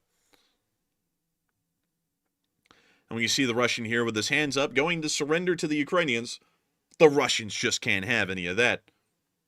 So they're going to start showing like he's wearing some expensive shoes, too. And those expensive Dell computers. Yes. Wearing those Gucci's out there. Out tiptoeing in my Jordans. Deep throwing in my Abibis. That's what we can see the artillery coming on down. The Russians just don't take surrenders well. Once again, showing the barbarity of the Russians. They just don't really seem to process things normally. Ever, really. Carl! Hey! Welcome back! Hey, welcome back, Carl. Hey! Carl. It's Carl. Everyone knows Carl. But welcome back. But that's the end of that clip right there. Still, the Russians do what the Russians do. Moving on from that and into our next clip, we did get to see that 9 Russians were successfully captured today, and I gotta say that this was one hell of a sticker down here that the Ukrainian Airborne has these days. This skull is exuding anger. Whoever had this skull before they died just naturally looked pissed off all day, apparently, because usually skulls' eye sockets don't look like that. But anyways, here's the clip. Наступний. Громче. Баламут. That man is imitating a seal. Man, he's about to go, you know, something like that. Исаак. Так. Наступний. This man right here is wait a minute, did he just say Shmee? Is he Pirate Shmee from Peter Pan? You know how he had the little headband on, Matthew? I was about to say, look at Shmee from Peter Pan, and then he said Shmee. Like, listen. It's Shmee! It's Shmee! Oh my god! Dude, he went from Neverland to Never Everland. He's not going to come back. And I'm not talking about that Neverland where you go, hee hee. I'm talking about the one from the movie that Disney made, just to clarify that. Поспелов Михаил Николаевич. Плюс. Следующий. Ты, давай. Давай лицо мне сюда в камеру. Давай. Безон. I think I rolled over like he just rolled out of his house. Пожар. Беланов Максим Владимирович. Наступный. Лицом в камеру. Леопольд. Половников Денис Сергеевич. Наступный. Чек. Беляев Сергей Николаевич. Давай. Беляев Андрей Алексеевич. Вы что, братья? Нет. And that's the end of that clip, but they took 9 of them. Yippee! Moving on from that and further on down the line, we were also able to see that the Russians are beginning to use Type 73 machine guns from North Korea. This is showing that there is a decent amount of permeation happening of North Korean equipment inside of the Russian armed forces, most likely showing that there is beginning to be a significant shortage even of light machine guns, like the PKP Pechnik, which is usually the normal kind of Russian light machine gun that is seen in service. Well, the fact that Type 73s are beginning to show up and we're actually seeing that they are being used in Russian service, not with the not with the top-fed magazine. Let me actually show you all this really quickly, because there are a couple of ways that the Type 73 can be used. So many people will know, and let me see if I can find you all the picture here. Many people will know that usually you see the Type 73 with the overfed magazine, but there is a conversion kit that can be produced that allows for the Type 73 to actually use a belt-fed drum. And we can actually see that belt-fed drum right down here. They'll mount it to the bottom, and then they'll feed the bullets in from the side. At least I've heard that. I don't know if that's entirely true. I've never had any experience with the Type 73, so anyone tell me if I'm wrong with that, but that's generally how I understand Type 73's work. They can be converted, although that is still jank that they're using a Type 73, considering that this thing looks like a Bren gun or really something from World War II. And I also believe, oh no, it was designed in 1973, so this thing is relatively new for North Korea, really relatively new for the military world in general. And we can also see, Matthew, that on the list of all the fine wars that the Type 73 has ever been used in, it's now used in the Russo-Ukrainian War officially. What do you know? Also, by the way, I like that out of all the manufacturers of weapons out there, this was designed by the very notorious First Machine Industry Bureau, known for putting out very fine machinery and also weaponry, of course. It's just I've never heard of any of their guns outside of this one. Man, I gotta tell you, one thing that is interesting to me is that North Korea has the crappiest names for everything. It'll be like a factory number 23, and they'll be like, oh, it's renowned. I'm like, what the hell? It's like, it doesn't even have a name. Like, at least in the Soviet Union, they had kind of like cool stuff like Tula and Izhevsk and all that. But then North Korea's just like factory 23. Take it or leave it. It's like, what the hell's wrong with you people? You know, it's like this not even marketable. It's like, that's not even cool sounding. But also, one other thing that I like to point out is that this machine gun has been used in the Yemeni civil war. So somewhere in Yemen, a Houthi has a Type 73. Don't know where, but he has one. Someone down there has one. Still, with that, we are going to be moving on from that little picture and on into the next clips that we got, where we get to see the Ukrainian Special Forces of the 1st Special Operations Detachment of the 8th Special Purpose Regiment clearing Russian positions with the support of a Bradley. Here's the clip. There they go. The Ukrainian Special Forces are on their way. They're going to have some fun adventures today. And we can see them moving on. Find out why they're called special. Man. They're about to make sure to remind the Russians why they're special. And we can see them moving on around the ruined buildings, moving on in. You know, it's like Fallout 4. You know when they say, "Oh, you're special," and they give you all those perks and things like that. Man, speed, perception, endurance. I forgot the rest of them. Charisma, Ukrainians maxed out endurance, I think. Agility and luck. There we go. That's special. For all of y'all to know. Are you special? Oh, well, I hope you are. But we can see that the Ukrainians are about to really make the Russians special. They're about to make them into special fertilizer for Ukrainian soil. And we can see them here gathering up for a second. They're all having a little powwow. They're like, hey, we're going to scare them real good. We're going to toss a nade in there. Check it out. And then they're about to toss it here in a second. They said, hey, you Ruskies who's not been eating our fiber recently. Here, have some special K. Man, they're about to give them that real special K.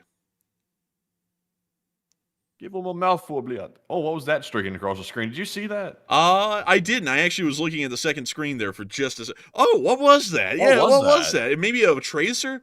Or like maybe some sort of like stray bullet that was flying around? Maybe? That was sort of weird. You know what? I'm going to talk like that United 24 guy. They've set up the explosive charges and they're ready to detonate. Or something like that. We could do that. I'm not going to do that. No, I wouldn't do that. It's annoying, really. I don't understand why they have to talk in that voice. why are the Ukrainian special forces wandering around like the best in the world? Or something like that. It's just Like like an edgy teenager narrating the video. dude, it's like that Smithsonian thing where they do the train documentaries, and they'll sit there and be like, the train is moving really fast as it covers the mountain range. You know, it's like, why are you talking like that? It's like, no one talks like that. Stop talking like that, please. Oh, and here's the Bradley out there. There it is. Special forces are still wandering around in this little compound here. Some people saying it's the Mosul orb. It's returned to the scene, apparently. That's what the streak was. Do you know about the Mosul orb? I do not know about the Mosul orb. It was some type of anomaly caught on a thermal camera or infrared camera, I think it was, maybe, somewhere in Mosul. A while back, the U.S. Armed Forces caught it on camera and tracked it for quite some distance. Nobody really knows what it was, but it was hovering above the soldiers for a long time and just kept moving along at a constant rate of speed. But they did say that it landed in Las Vegas, and we now know it as the orb. Oh, real? Yeah, haven't you seen it? No. Let's take a quick break just for a moment so that way we can all show Matthew the orb. Let's go to Las Vegas and go look at the orb. Where is it? Oh, you're talking about that LED thing, right? Yeah.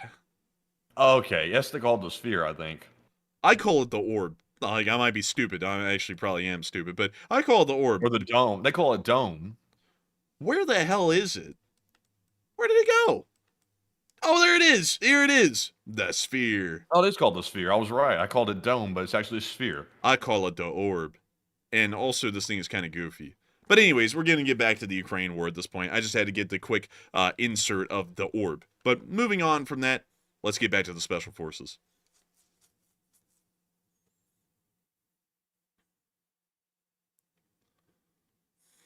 And we see the Special Forces now moving out. We really didn't see a lot of action in this clip. They kind of just walked around here and then left.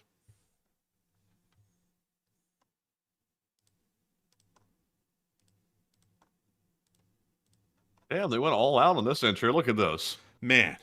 And they Absolutely paid $5 or like at least $50 for that one. Man. And then we got some person in the chat putting their full legal name, Lucius Brown II, talking garbage. Like, what is up with that? Man, like, you know, that's like the thing, man, that they always talk about, you know, like how like there will be a thirst trap on Instagram or something, and a 40-year-old guy, like with a wife and kids, with his full legal name on the account, will start simping for the thirst trap. That's like the same thing right there. It's like, why the hell would you put your full name on an account? Don't do that. That's just not a good idea.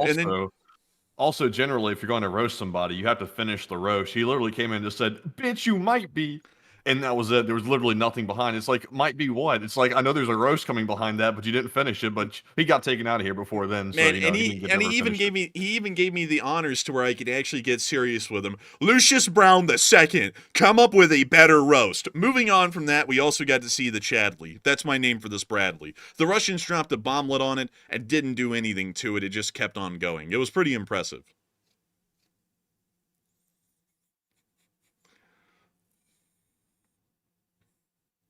And they drop the bomblet. Bam! It goes off. Oh.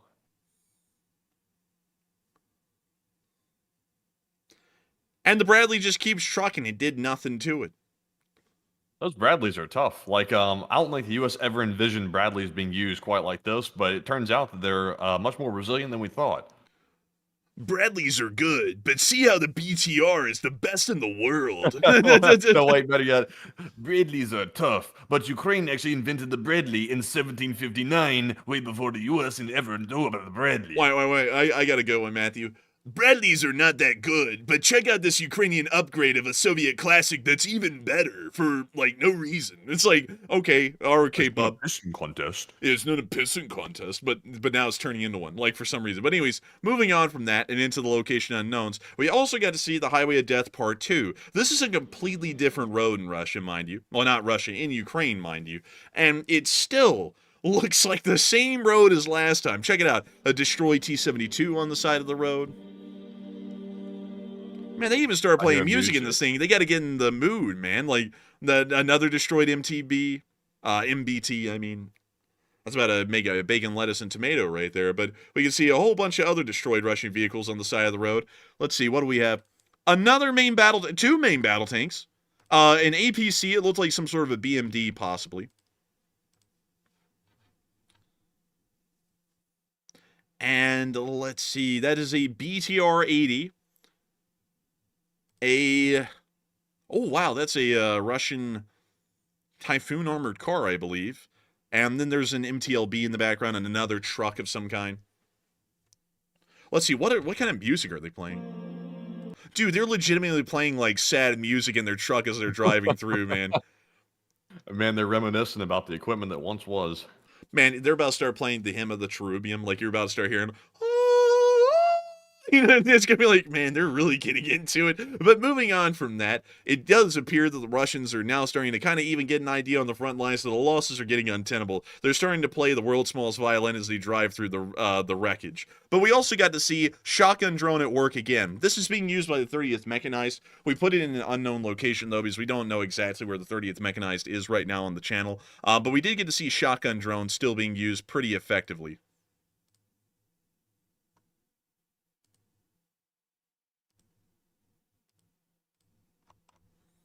Wow, it's literally like a bug assault, like that type of thing that takes the bugs out or something, but just the drone version.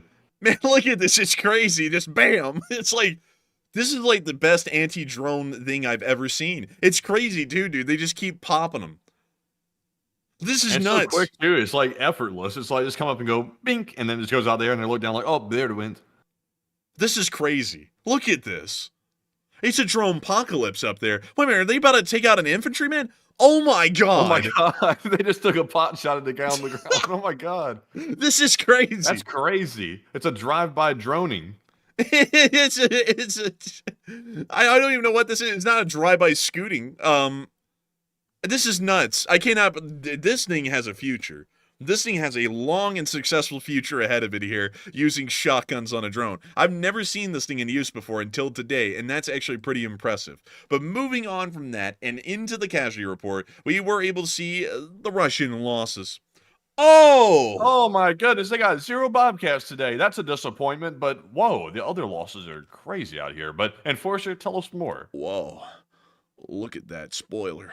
But Miss Disa, keeper of the records, did say that all categories are above the 7-day average. 107 drones ranks as the 10th highest, and 204 supply trucks is a new record in the supply truck category for losses. And so now it's time, with that big news, to get right into the numbers. 1,580 Russian soldiers have been wounded and killed, including North Koreans, in the past 24 hours, along with 22 APCs, 204 supply trucks, 13 main battle tanks, 52 artillery systems, 107 drones, and 2 anti-aircraft warfare systems.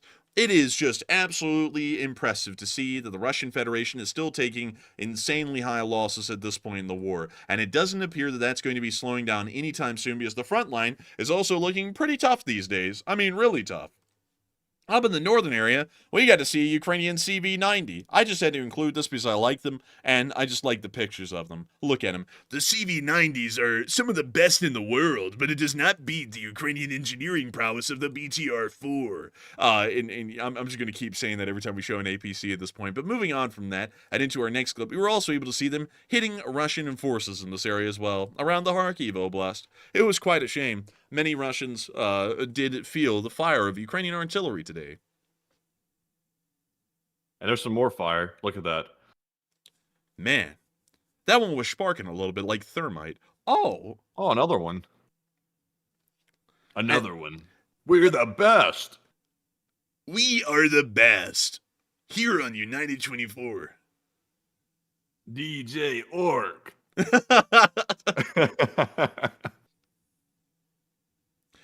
And we can see them here circling it with the mouse like I do. They're actually doing my job for me. Hey! But we can see the Russians coming out of the trees. They're in the trees. You know, back in the day, they used to say that the trees were speaking Vietnamese, but nowadays they say that the trees are speaking Russian. And it's getting less and less so these days, because the trees are getting wiped out and the Russians are as well. And there goes another score of them. And there goes another score of them. And there goes one into the trees. And another one.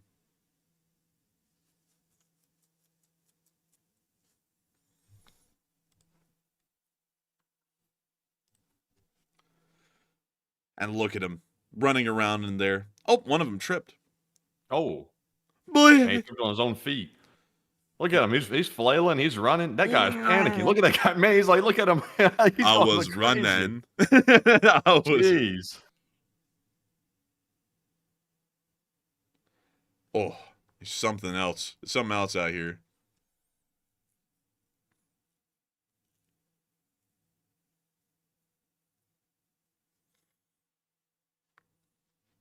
And we can see, hi-ho, we run, away we go.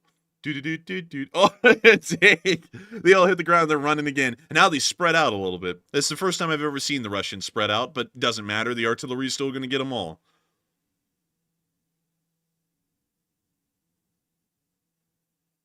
Man, these like thermals always make the explosions look like nukes going off or something with it popping up red like that. Man, it looks like we're about to have to watch that long-ass Oppenheimer movie that just was so slow and boring we had to stop watching it within the first hour because it was just impossible to watch. That was a terrible movie, I'm not going to lie, y'all. I know a lot of people were like, wow, it's a masterpiece. I honestly thought it was just dragging it on, like, way too long. But with that, we are moving on into our next clip, where we were also able to see that the Russian 2S1 Godzievka was destroyed. There it is. Whoa! And it's like, oh my lord! Just raining down sparks and flames. Look at this. Look at that. Oh, a little secondary explosion. A little itty bitty secondary explosion there in the field. Look at that.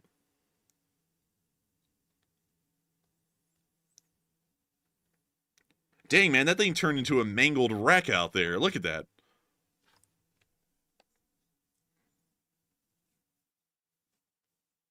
Well, I thought it was cool to look at. Oh, sorry, I was typing just then. But yeah, I see what you're talking about. Man, he left me hanging there. I was like, I don't know what to do. I was like, man, look at that. And I was like, there's no response. I'm like, well, I thought it was cool. But You caught me lacking 4K Ultra HD. man, caught him lacking. Here in Ukraine, no one's caught lacking or something like that. But In Ukraine, everybody stays strapped on the daily. Better than the Americans with their concealed carry permits. here in Ukraine, that's a man. Moving on from that down the line towards Crimea, we also got to see them firing at Russian positions within MLRS. The Ukrainians do not have a large volume of rocket artillery, but the rocket artillery that they do use is generally used for mass saturation fires, and it's generally effective from what we understand.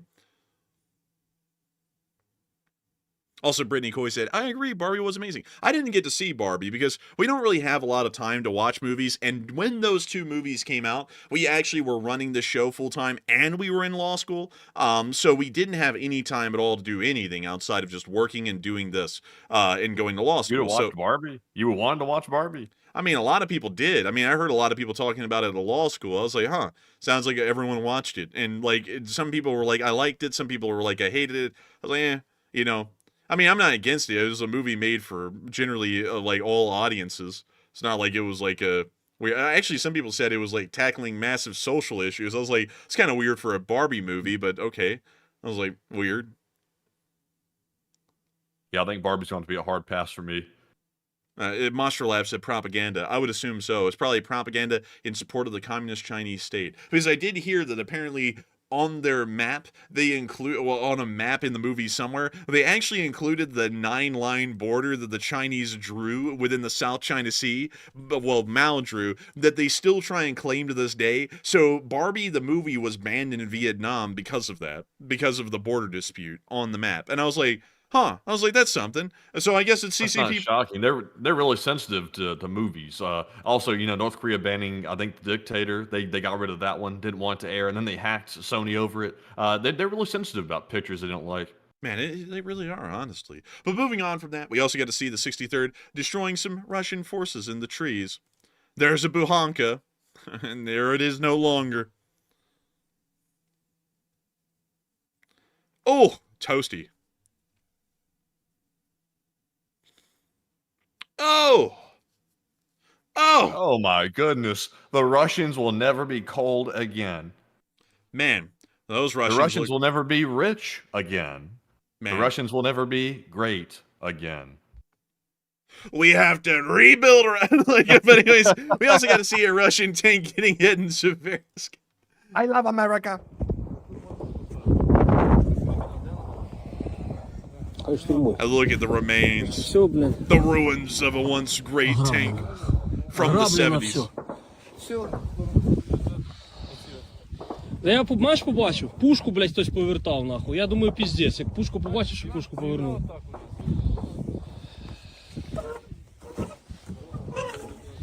We just see them looking around. Шутки. Прикольна тема, кстати, такої нету. Ти бачив, що? Я ти кажу, це новий танк. От такої хуйні вже нема у нас.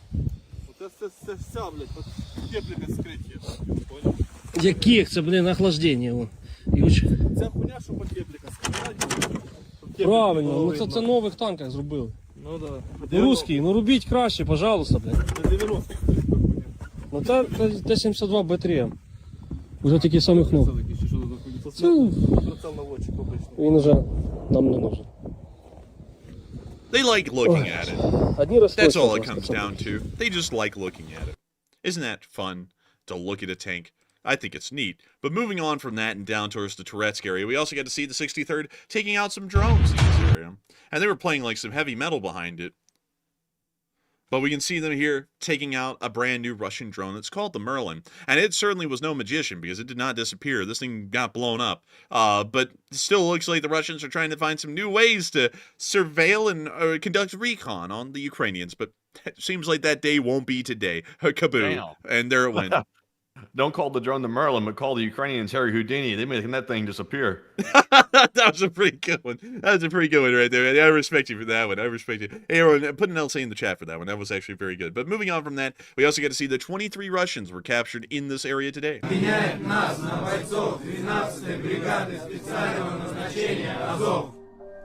It's like kind of creepy, honestly. But we can see them showing the Russian prisoners. These guys are looking like ghouls up in here. I'm not gonna lie. What's the matter, Smooth Skin? You ever seen a ghoul before? They're looking like they just came straight out of prison. Man, I'm expecting to see some questionable tattoos on these fellows, the way they're looking. We now see them moving one of them off the bus. And a The second. key is to grab them by the neck. Very gently as well. Oh, hungry bliat. There's some gravel on the ground. Oh, man. Bleh. Oh, there they go. Take him by the neck, bleh. And that's the end of the clip. But still, nice to see they were able to take a large number of prisoners within this Tourette's area today. Moving on down the line towards Novobod-Mukivka, we also get to see some of the destruction in the Donetsk area. There it is. It's a Nona. Some people are like, what is a Nona? That's none of your business. But we can see that the Ukrainians are about to knock it out. And in a second, oh, come on, and one of them hopped off. Oh, he bailed and he's going for the trees. And the Nona's going out of control. The driver is gone and the FPV is circling around, waiting to come in for the second hit. Call that thing a double tap, the way they hit it twice. Oh! And then the ammo cooked off and the turret went sky high. The Nona is no more. What are we going to rank that turret toss, chat? What's it going to get ranked? Chat, did it cook? Chat, it actually cooked. Chat. Moving on from this clip and on into our next one, we also were able to see down in the area of Pokrovsk the logistics of the modern-day Russian army. Truly a marvel of the modern world. Looks like Syria. Like it does, like honestly does. Sounds like mayhem. That dude's gonna have all kinds of diseases. Yes. Oh, it's falling apart. Dude, this is legitimately like a squad lobby right here. Like, it's just raw chaos. I don't even think they know what they're doing. Ну вот это вообще жестко. Ну я хуй сделаю, там и сидел. Спасибо, блядь.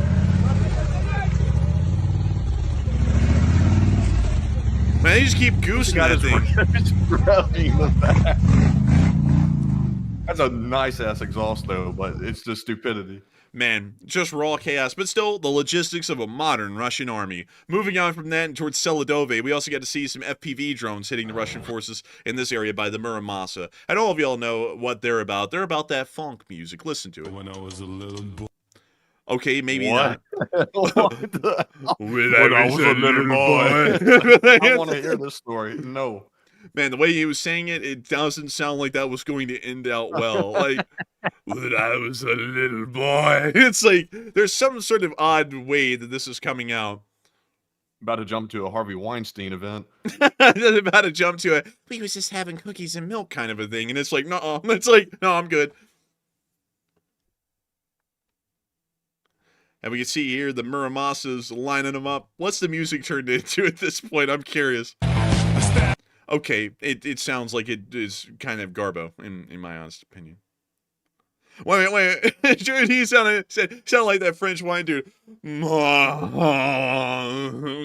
French champagne, Parmesan. But anyways, you can see the Muramasa finally hitting him.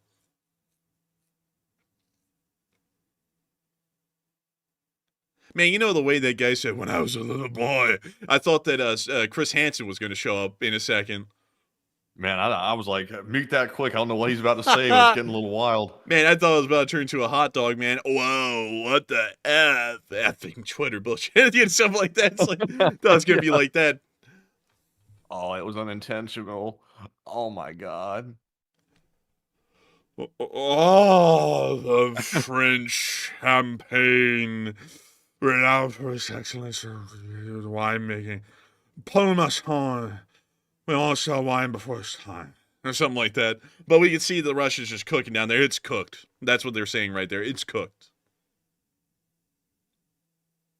Oh, and they got going quick. Someone said, yo, Enforcer Matt's yapping for real. It's like, I'm the yapaholic. What the hell are you even talking to listen, Matthew man. about? I can yap if I want to, all right? I don't know who this is, this person coming in here with the name Shadow, but I don't see you no more. I guess you can call yourself John Cena now. Man, he got shadow banned. We're moving on up into Kyiv. Speaking of shadows, doesn't appear that many shadows of the Russian attack last night were seen, because we were able to see that there was a massive amount of losses that the Russian attack took. Most Russian aircraft, most Russian drones and missiles were shot down overnight, and we were able to see some of that successful air defense activity in this clip right here.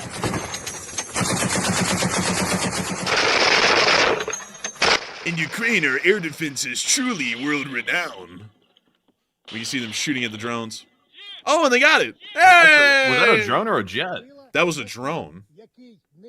Oh, look at that. It's skull. It says smoldering.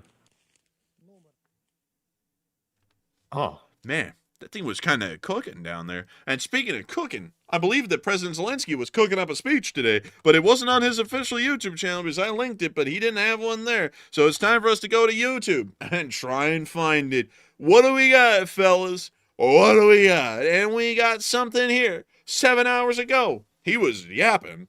Some people say we're yapping. Man, he was yapping for like 19 minutes. Let's see if we can go and... Доброго дня. Слава Україні. I'm going to be honest with y'all. We can't show this one. This is 34 minutes long. And that would be about a third of the length of our entire news segment. So, unfortunately, it doesn't really appear that there was a true traditional form speech tonight from President Zelensky. So, with that, we're going to pretend like he made a speech. So give me a second and we will simulate a speech. Дорогі українці, сьогодні українська побєда. Слава Україні. And Heroam Slava. And with that, that is the end of the speech from President Volodymyr Zelensky here on this very day of 1057 of the war. And that is going to be moving us on into the second segment of the stream, where we get to talk to each and every single one of y'all. And unlike the speech, which really didn't exist tonight, at least in a traditional way, we will be making sure to have a long-lasting segment with all of y'all, every single one of you. We will be talking about all kinds of things. We will be talking about Ukraine. We will be talking about food, maybe trains, maybe hood reviews. We love long-lasting hood reviews on the Enforcer channel. We love all kinds of things. But Nevertheless, I do understand that my second in command, that does not look like Brutus, mind you, Enforcer Matt, has something to say to all of us, and so take it away. All right, so I have a little something to say. I'm going to yap a little bit more, yap a little extra, and I'm going to become a yapaholic. Yap it up, baby. But actually, Enforcer, real quick, we do need to cover one more piece of news. That was actually a pretty big thing that happened today in the Middle East. We do need to cover, apparently, the ceasefire deal, because I see some people asking about it once again, and I don't think we actually jumped into it tonight. So would you like to cover a little bit of it, or would you like me to give an overview? Oh, ceasefire. That was not a good one. Y'all already know what my opinion is on it, but I will tell y'all about it. So, a ceasefire was negotiated today.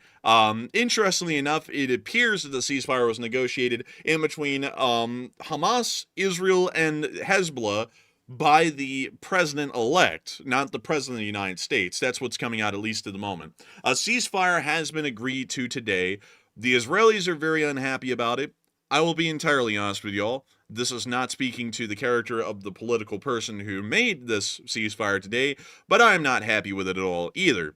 Basically, to have about a couple of dozen hostages released, I believe in exchange we are giving them hundreds, if I'm correct, Mandy, it was hundreds of prisoners, Hamas prisoners in exchange. We were also giving them regular fuel and food shipments into the Gaza Strip that pretty much will be continuing to support and bolster Hamas's control over the Gaza Strip. In general, this was probably not the best deal. But Matthew, I want to make sure that you recap it as well, because I think that you looked into that a little bit more today than me, and may have some additional details that I didn't throw in. So what did you hear about the ceasefire that was negotiated today? All right, so I'm trying to go back and actually get the Twitter post, so that way I'm not just like trying to recite things off of memory, because I might not remember every single thing that happened in the ceasefire agreement. But just to give a quick overview, apparently it'll go into effect on Sunday. It's currently Wednesday, January the 15th. It'll actually go into effect on Sunday. The 33 hostages that are currently remaining inside of the Gaza Strip will be released by Hamas in exchange for, I think it was like hundreds of Palestinian prisoners being released from Israel. So it's a little bit of a lopsided deal, if you ask me. And also, apparently, Hamas wants fuel trucks. They want humanitarian aid to be coming into Gaza on a daily basis, and it sounds like we agreed to that. And also, let me find that post, because I really need to find that to actually go into the rest of the actual deal itself. So I don't know what happened to it. It was on our Twitter page and reposted, but I'm having a hard time finding it right now. Let's see here. Enforcer, do you see that on our Twitter page, by the way? Because I'm not seeing it, and I reposted it, and it seems to be missing. I do not see it at the moment, unfortunately. All right. Well, then in that case, let me go see if I can spot a different thing recapping it, so that way I can try to give a better overview of it. I'll have to look for it, though, because I'm not seeing it off the bat anywhere, actually. It's kind of weird. I'm not able to find any news about it. But that is pretty much an overview of it. So I asked you all today in the short video, I said, does it seem like a fair deal to get back 33 hostages in exchange for so many Palestinians being released from prison? And apparently they're being held based on doing some pretty heinous crimes inside of Israel. Me personally, I would say the deal sounds like it was rushed. I'm not, once again, weighing in politically on it. This doesn't sound like a very fair deal. It sounds like Hamas got their way to a large extent, and I'm glad we're getting the hostages back. Like, it's very important to get the innocent people free away from the terrorists. But at the same time, though, it seems like one of those lopsided deals that we did with the Russians a while back when we traded the basketball player for the Merchant of Death. Seems a little bit like that. But Enforcer, would you like to weigh in any further? Yes. This ceasefire arrangement is not a good one at all. I know that people like to hear that the hostages are released, but that doesn't come at all costs. That should be something that is understood.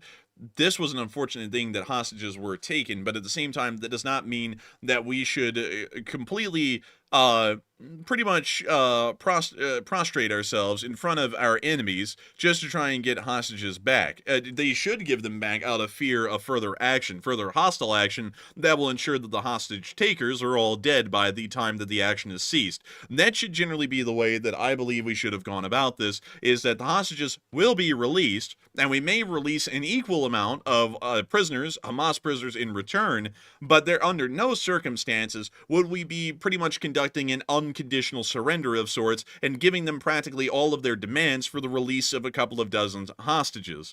That seems to me to be very poor negotiation tactics. I don't really think it was a good idea. I think this is a bad idea. This is much like the trade in between Brittany Griner and Victor Bout. This is not a good deal, in my opinion. I would have to largely say it's just not good. But Matthew, what do you got? What do you got? I hear you actually have the details now.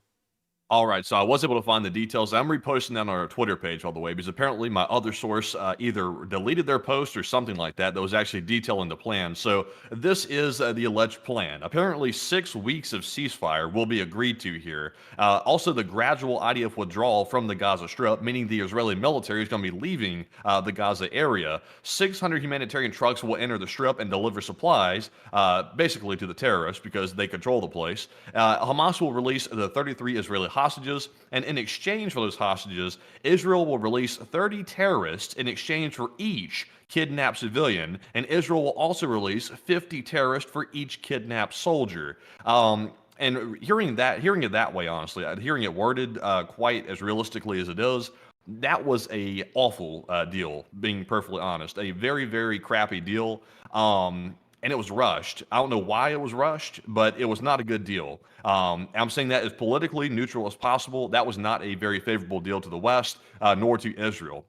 And also, like the enforcer mentioned, it sounds like Israel's not happy about this deal either. It sounds like they were irritated that they were being forced into it. So I'm not sure what the long-term game plan with this was, but if our goal is to defeat the terrorists in the Middle East, we shouldn't be giving in and negotiating with them and basically giving them the leeway to keep doing their heinous actions, because they're not going to stop. And now they've gotten back at least 1,000 or so of these alleged terrorists that Israel had in their custody. So not good, in my opinion. And also they're getting rearmed and also supplied with fuel and food to be able to stay nice and energetic to attack Israel once again. So just not good. This ceasefire agreement is an embarrassment to the Western interest within the region and an embarrassment to the United States of America. I do not know who in the hell would ever authorize such an offer to be made to even be accepted. This is something that I believe should have not at all ever been brought to the table to try and create a ceasefire. The ceasefire will most likely exist because we are now conducting a policy of appeasement to Iranian proxy forces that exist in the Gaza Strip. And this will only serve to allow them to buy time, radicalize more people in the Gaza Strip to join Hamas, and within several years' time, we will see that the situation will once again kick off just like it did on October 7th of 2023, and it will be happening all over again.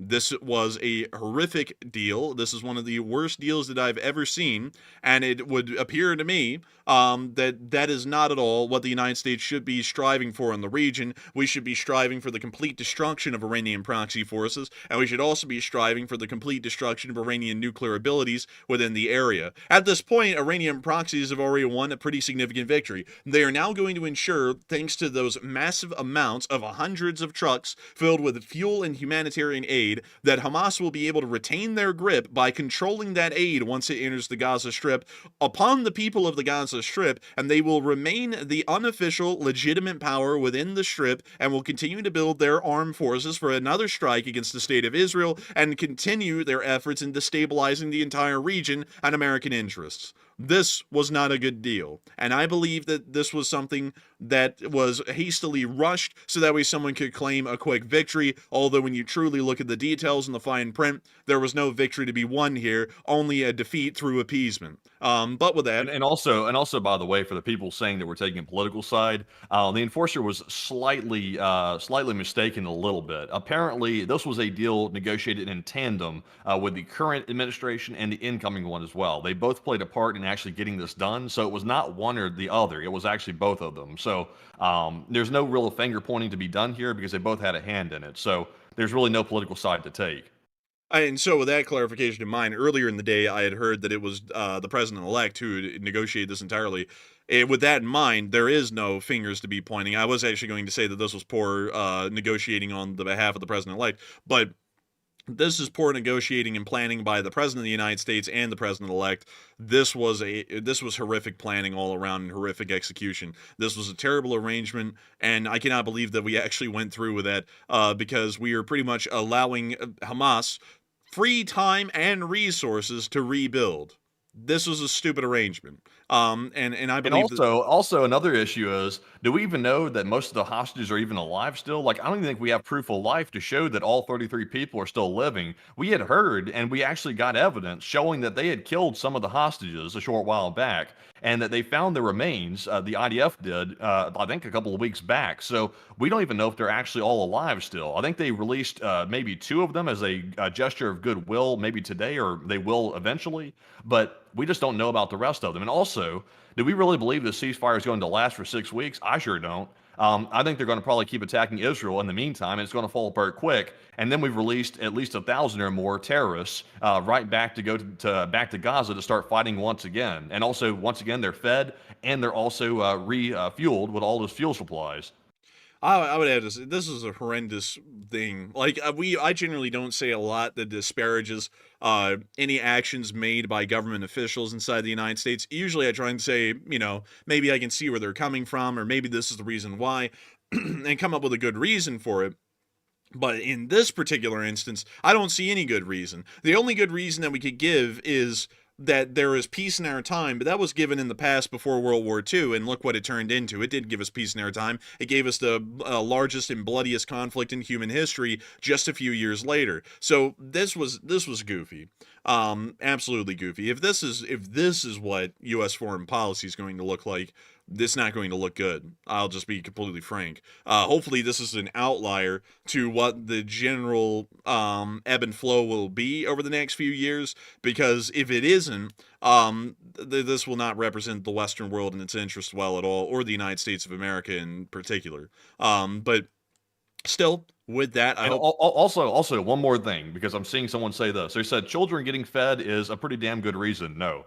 And here's the thing, though. The food that goes into Gaza, it's been proven, largely, that food is absconded by the terrorists. They will steal the food. They will not let civilians get much of it at all, if any of it, and they will take it and hoard it for themselves to make sure that they are taken care of, and the civilians get screwed in the end. They've been doing that for ages in the Gaza Strip, and while I do understand, I want the children to get fed as well. Like, if there was a way to make sure the people in Gaza that are innocent were able to be taken care of, I would say I'm all for it. But you can't separate the two factions there. The terrorists control the place, and they always will control the place as long as the people sit back and let them keep controlling it. And right now, there's no sign they have the ability to actually stand up and fight them, nor the will to stand up and fight them. So I don't know. Like, at some point, the citizens have to help themselves. We can't solve all their problems for them, and you can't let terrorists run your whole place and just sit back and accept that and think that everything's going to turn out all fine. It's just not. Well, I've got a hypothetical for that to kind of justify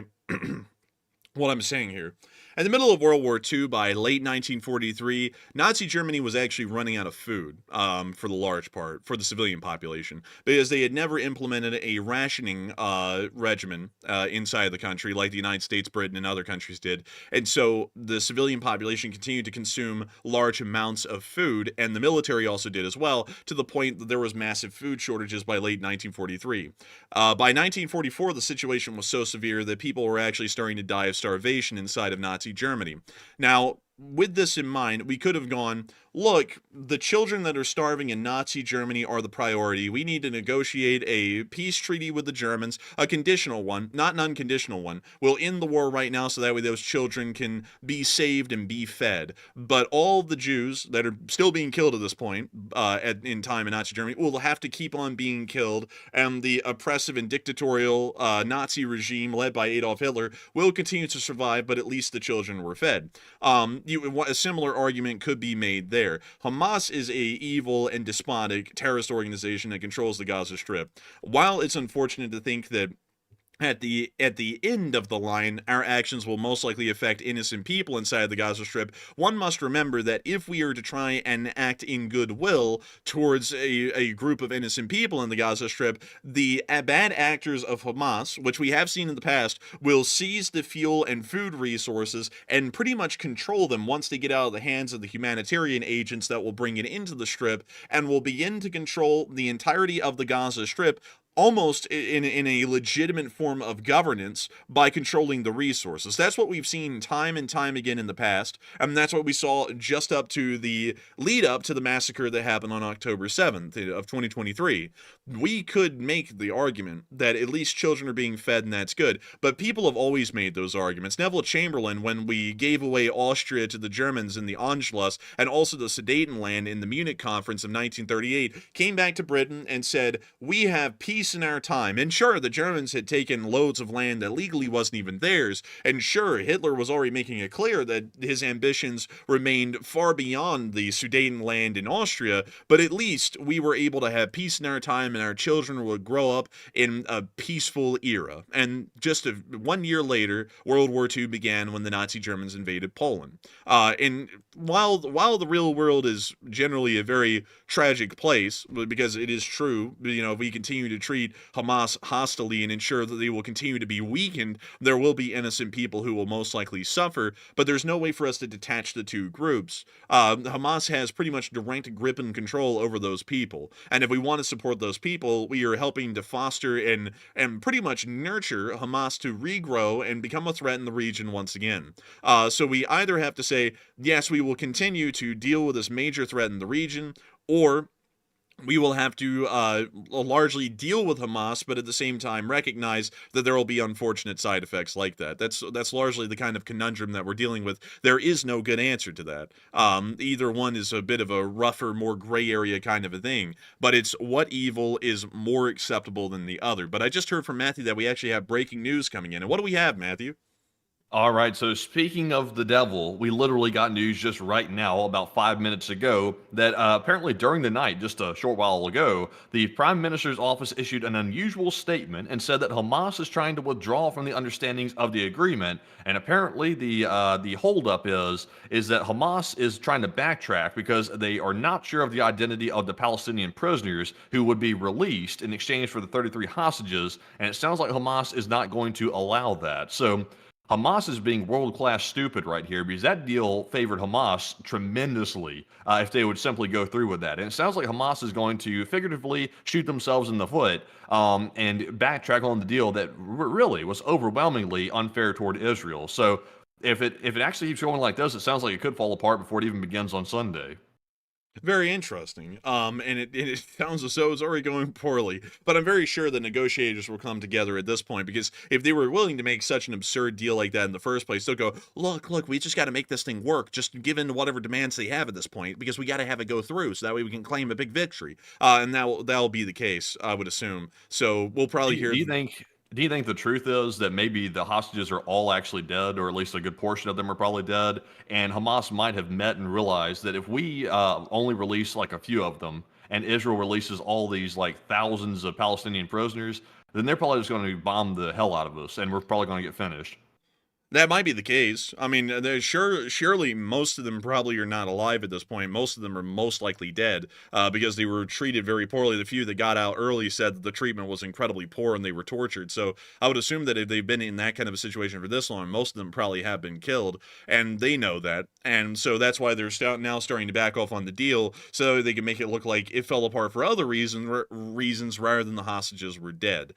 So that's most likely the case. But still, I bet you that the American negotiators will still be pushing pretty much at this point to meet any of their terms, just so that way they can continue to say that the victory was had and the conflict ended, and the United States was a big part of it, whether the agreement is fair or incredibly lopsided like it is right now. But with that, I hope that does address that fairly well, at least the best I can, given what we know. But I hope that also answers the question about the conundrum that Siri brought up, and Siri's been a long-time viewer of the channel, that makes things a little bit more difficult. The right answer is not always the right answer, morally, at least, when you look at it on kind of the overview, because like what I was explaining a second ago in the hypothetical, we can either feed the children But at the same time, we have to understand that those children aren't being fed by humanitarian efforts of the West. The aid is going to be seized practically immediately once it crosses into the Strip by Hamas itself, and then those children are going to be fed, and they're going to be clothed, and they're going to be warmed through the fuel that will also be provided by Hamas, and they will be claiming, they'll be claiming a whole bunch of things about the United States and Israel, and they will continue to radicalize those children into the next generation of Hamas fighters because they control the region. They control the Gaza Strip, and they still will after the Israelis withdrawal. And if we allow that kind of a situation to exist, sure, those children are being fed, but we are already beginning to create the next generation's issue and, once again, more destabilization. If we treat them harshly and we continue to make sure to be unrelenting and not give in to their demands and continue to hunt them down in the Strip and continue to wipe them out, we will eventually see that Hamas will be wiped out.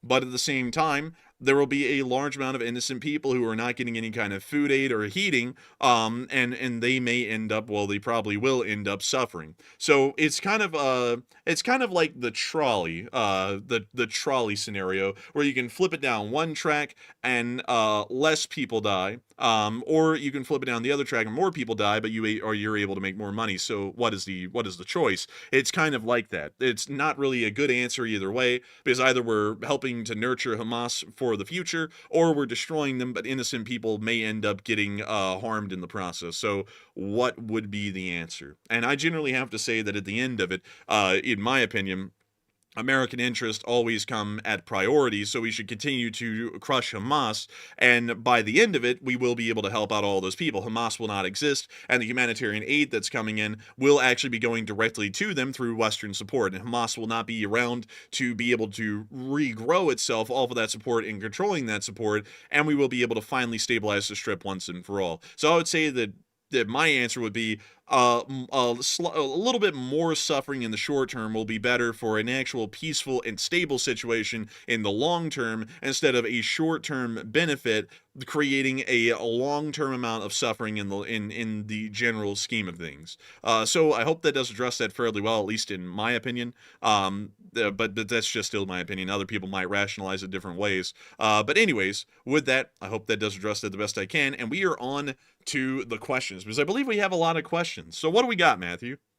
All right, so jumping into our super chat segment, the last one of the night. This one goes to AMX10 Speedy Bang Bang, who puts in a $25 donation, and thank you very much, AMX10, for that support. And they said, can you talk about that really long tweet from Nexta that you shared about Putin and the negotiations? I would love to hear your view. And also, I loved that long talk a week ago from you about how you think the negotiations will go.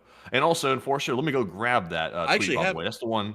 Oh, you do? Okay, that's the one I covered in my short word today. So, yeah, there you go. So, of course, the name of the person involved is going to be omitted. Y'all can see it, but I'm not going to say it. It's just the president-elect. Because we're not, because one thing we know is that mentioning anyone's name by voice creates, the political lunatics pop up whenever we say anyone's name by voice, either the current president or the president-elect, so we're just going to say the president. But anyways, Putin to demand reduction of Ukraine's military and permanent rejection of NATO membership in negotiations with the upcoming president, now president-elect. Vladimir Putin, during the upcoming negotiations with the president-elect regarding Ukraine, intends to demand that Kyiv radically reduces its military cooperation with NATO and permanently abandons plans to join the alliance, according to Bloomberg, citing sources close to the Kremlin. According to the agency's sources, Putin believes he holds the upper hand on the battlefield and therefore aims to achieve Ukraine's transformation into a neutral state with limited armed forces. The Kremlin's position is that NATO member states can continue to supply weapons to Ukraine individually, but these weapons should not be used against Russia or attempt to reclaim lost territories, the sources told Bloomberg.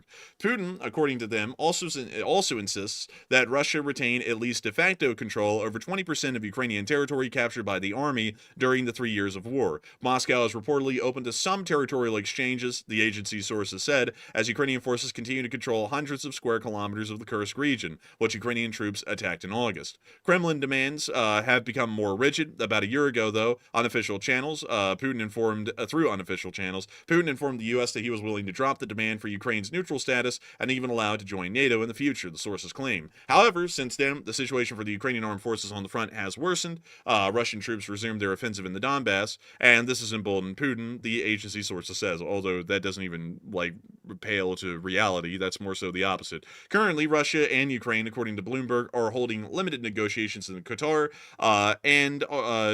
to secure both countries' nuclear power plants from strikes. Putin himself has repeatedly stated that he considers the Istanbul agreements, a proposed agreement developed in March of 2022 when Russian troops were at the gates of Kyiv, surrounded Kharkiv, and controlled Kherson, as the basis for negotiations on Ukraine. You know, Enforcer, what I said about this earlier, this can all be summed up in one basic concept here. Putin is trying to ensure that he can reinvade in a couple of years after this alleged agreement takes place, because not allowing NATO membership means that Ukraine won't have any concrete protections, which is necessary for Putin to be able to reinvade. Once again, he wants to maintain territory so he can launch the invasion even closer this time when he does it again. Pretty much every term that Putin is proposing is setting him up for another shot or another chomp at the apple, per se, and trying to take Kyiv. That's all it is. Also, another thing I'd want to point out is that once again, we are hearing that the Russians are trying to achieve in this upcoming negotiation unconditional demands. There is absolutely no concessions that they're really planning on giving to the West or Ukraine that would be in their favor. Ukraine gets back no territory, but on the other hand, they also cannot join NATO. If Russia said we want to keep 20% of the land, but Ukraine could join NATO, Ukraine would probably actually accept that at this point. And that generally would be working towards Western interests, because we would be able to ensure that the attack corridors to Moscow are at least ours and under Western control. That would be a clear sign of things to come.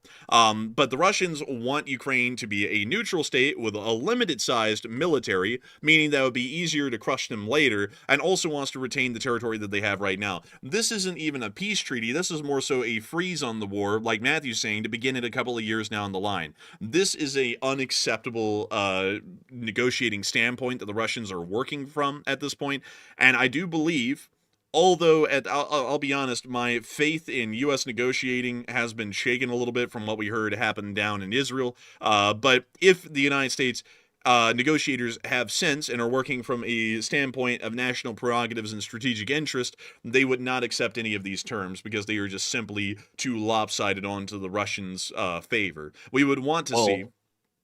Well, an interesting thing as well, speaking of the negotiators being level-headed or not, it went from being a couple of days to negotiate the end of the war to literally, this just came out also 5 minutes ago. Apparently, the negotiation team, which will be charged with trying to end the war between Ukraine and Russia, is saying that the peace settlement will take at least several months, at least, if a deal can even be struck at all. So it sounds like, once again, the negotiating team that's coming in is not very confident they can even negotiate the end of the war. And even if they can, it's going to take a long time, like probably 6 months at least, to even make even slight progress. So it sounds like it's not going to go anywhere. The talks will stall and the entire thing will fall apart. That's what I believe is going to happen at this point, because the Russians are dead set at this point. They're not open to negotiations still. It's either unconditional terms or just screw it. We're not going to even talk about peace. So what I believe is going to happen is that the United States will refuse the terms, the Russians will walk away from the negotiating table, and we will start to arm Ukraine even further to pretty much bomb the Russians into submission through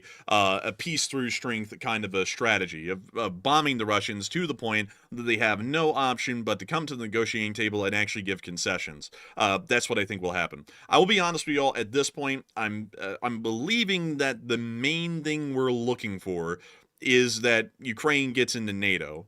The war will be stopped. I think at the end of it, it's becoming fairly clear that both sides are going to be pushing for Ukraine to cede the Donbass, most likely. I have a feeling that we're probably going to be very adamant on the Ukrainians reclaiming Crimea, because that's still within Western interest to push the Black Sea Fleet out of Sevastopol and to remove Russia from its only warm water port of major size that the Navy operates out from. That will still be a big part, but I think that we're still going to be pushing primarily for Ukraine to get in NATO. And if that is not one of the terms, then we will not be willing to go with that, I guess you could say, peace treaty.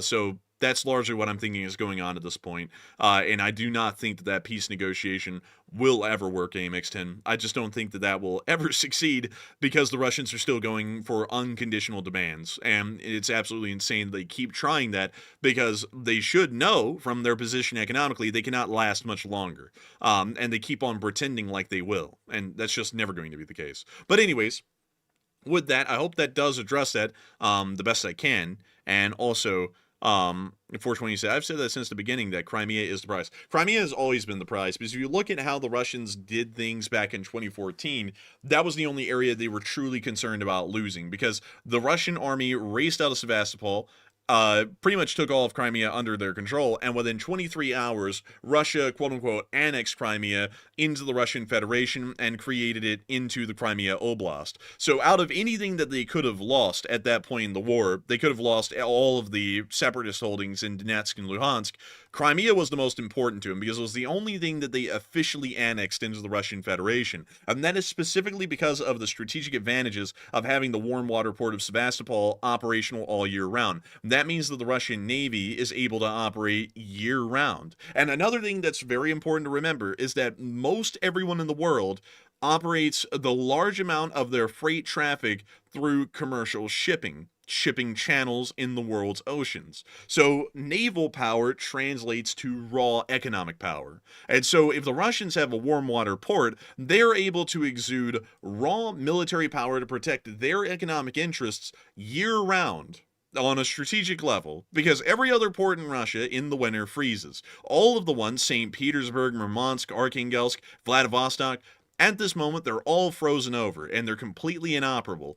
The only one that is operable is Sevastopol. So with that in mind, that's why they want to keep that under their control. That's what the entire war was being fought over back in 2014 when it first started, and then in 2022 when they invaded, was making sure that the Ukrainians would eventually release their grasp on Crimea. That's what the whole war is about at the end of the scenario. But really, the invasion in 2022 was about Ukraine joining NATO, because there's also another second major risk involved with Ukraine joining NATO. Their borders from pretty much from Kharkiv all the way up to Chernihiv literally create an assault path straight to Moscow. So if NATO is in Ukraine and the United States has military bases in Ukraine and the army is in Ukraine, that means that if a conventional war breaks out, Western forces, NATO forces, really American forces, are able to advance from Estonia and Latvia straight to Moscow. They're able to besiege St. Petersburg now from Finland and Estonia, and also U.S. forces would be racing towards Volgograd and Moscow from the Ukrainian border. So that is also a huge strategic risk to the Russian Federation as well. That was the reason why they invaded in 2022, is because Ukraine was moving towards joining NATO, and it looked as though they actually were going to be given a serious shot at getting into the NATO alliance at that time. That's why Russia began the war. Although what's actually funny about that is that Russia could have not started the war, and NATO most likely would have told Ukraine that their military was still too corrupt to join, and it would take several years, and they could have just waited, because that looks to be the answer that they were going to get back in 2021, much like it's the answer that they're getting in 2023. So it's in 2024, by the way. So that was kind of like that's actually the biggest blunder ever when you think about it, Matthew, because they could have just completely avoided the war and still played diplomatic chess, and Ukraine probably wouldn't have got in NATO in 2022. It probably would have been much farther down the line, still probably 2027 or 2028, and then they could have confronted the situation then the same way, but things would have been very different for them at that point. Well, that just shows you that the real motivations behind why Putin invaded Ukraine was not because, now I will say, a part of it was he was worried about Ukraine getting in NATO. A part of that is true, but primarily it's because he wanted it. Because like you said, he could have simply waited. Ukraine probably would not have been allowed into NATO, like you mentioned, and he'd have been good to go without having to invade the country, wreck the Russian economy, and all that stuff like that. But instead, he went and invaded it anyway, indicating that he wanted it for personal reasons, and he wanted it simply because it was a trophy for him. So that does kind of prove that as well. But here's something else, unfortunately. I've been seeing people in the live chat ask the question, since we have all the answers here, how would you handle the situation if you were in charge of U.S. foreign policy and trying to help Ukraine win the war? And for me, on my side of things, I would say this is my best case scenario of how I would handle it if I was the president or one day in a position like that. So I would say, instead of allowing Ukraine into NATO right off the bat and giving them immediate full NATO membership, I say hold off and wait on that. I say give Ukraine what it needs to take the Russian economy further onto its knees, because if you can take the economy out, you'll basically pit the Russian people against the Russian government, and that creates a perfect storm for a government collapse. Wait for that collapse to happen, and then allow Ukraine into NATO after Putin's been ousted and deposed from power, presumably, or at least his government's become so weak he doesn't have the power to really oppose NATO membership for Ukraine to the future, and then that will ensure that Ukraine won't be invaded again. And of course, there might be some hiccups along the way in that plan. There are unforeseen things that might happen with it. But I would say that is the best way to handle it, instead of just saying, okay, let's give Ukraine NATO membership right off the bat, because that would be a bit risky. That could push Russia to do something insane, and we don't want to cause that. We want to approach it from a smart perspective, and I think that would be the way to do it. But Enforcer, how would you handle it?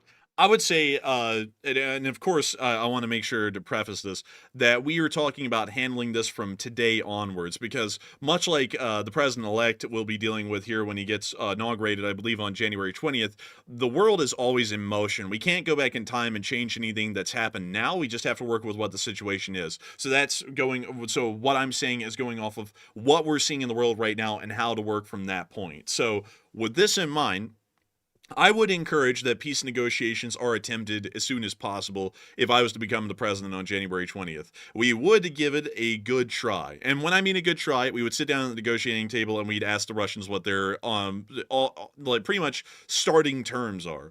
They would give us the terms, and we already know what the terms are. We already read them from Nexta and what Putin is saying the terms would be. We would, of course, deny those, and we would say there will have to be a concession made. Either territory will have to be ceded in large amounts. Ukraine will have to regain Kherson and Crimea at a bare minimum territorially if they were to remain a neutral country, or you can keep that territory and Ukraine will be brought into NATO. Now, a lot of people are going to say that doesn't really sound good either way, and that's fine because they're not going to accept either of them. We're just trying to see where they're going with that. So the Russians will deny both of those because they're not willing to concede on anything. So they're going to say, no, we keep Crimea and Kherson, and we also make sure that the Ukrainians are a neutral state not allowed to join NATO. The United States will say that is unacceptable. Well, what I would say is that is unacceptable. There will have to be some concessions given to the United States. The Russians will say, this is what we're going with. You can either take these terms or leave them. The United States will say, we're leaving them. The Russians will walk away, we will walk away, and then we are going to move forward into a peace through strength strategy. Basically meaning that we're going to bomb them into oblivion until they finally take a peace negotiation seriously. So what we would do at that point, as the president of the United States, I would authorize the Department of Defense to start carving up more amounts of military support to send to Ukraine. We would want to send a larger number of F-16s to Ukraine that are being retired from U.S. military service or are becoming aged in years. We would also want to be able to send them a decent amount of anti-radiation missiles to use with those aircraft, as well as air-to-ground and air-to-air munitions. Because at this point in the conflict, it doesn't really appear that Ukraine is deficient on the ground. It really appears that Ukraine is deficient in modern air support and modern air doctrine. So we would want to start developing their abilities on that level. At the same time, the Ukrainians, as far as their drone warfare is concerned, are already dealing death blows to the Russian economy, so there's no support needed there. With the renewed amount of air abilities that Ukraine would have at that point in the conflict about a year later, the Ukrainians would be able to start conducting a large amount of close air support missions in specific areas of the front line, devastating Russian forces and most likely causing them to have a very weak offensives, or they would be entirely on the defensive at that point. With the Russian economy in shambles and starting to fall apart, we would be able to largely sit back and ensure that the Russians are not able to militarily be in a good position to give them some kind of false sense of hope that they can get somewhere in peace negotiations, and the economy would be in a bad state as well. With both of those things in mind, the economy failing and the Russian military unable to conduct an offensive because of Ukraine's ability to conduct close air support, the Russian Federation would once again be forced to the negotiating table that time, and this time they would be coming to the negotiating table because of us. We wouldn't be asking them there. So when we get to the negotiating table a second time, our terms will be Ukraine reclaims Kherson, Zaporizhzhia, and Crimea. Ukraine also gets in NATO.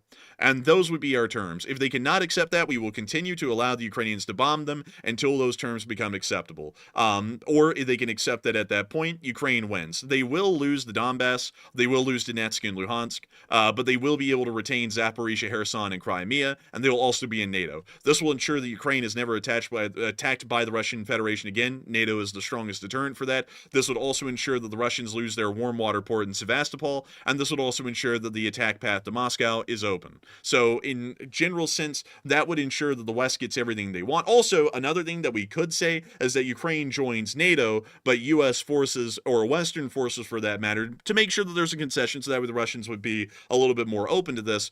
Western forces will not be allowed to base inside of NATO, inside of Ukraine. So we would have Ukraine open as an attack path if a hypothetical war was to begin, but the Russian Federation would not be concerned that an attack force was building up on their border at any given moment, because NATO forces would still be in Poland and the Baltics and not directly inside of Ukraine. So I believe that that would be a fairly decent kind of an approach to this. And I just saw someone immediately say Ukraine shouldn't accept losing any territory. Zelensky's already saying that they can't get it all back. So working on that would be working in fiction. Everyone is on the same page at this point that some territory will have to be ceded. But I would not be a big fan of ceding everything in southern Ukraine, Zaporizhia, Kherson, and Crimea, because the Russians should not be able to keep control of that. That's really the most important area that we need Ukraine to keep control of.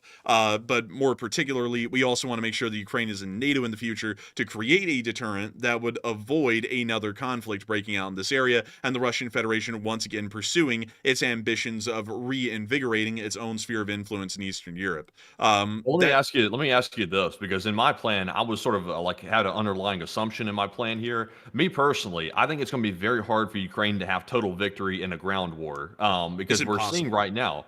Yeah, we're seeing right now that they're fighting very valiantly. Ukraine's putting up a hell of a fight, like world-class fight against the Russians.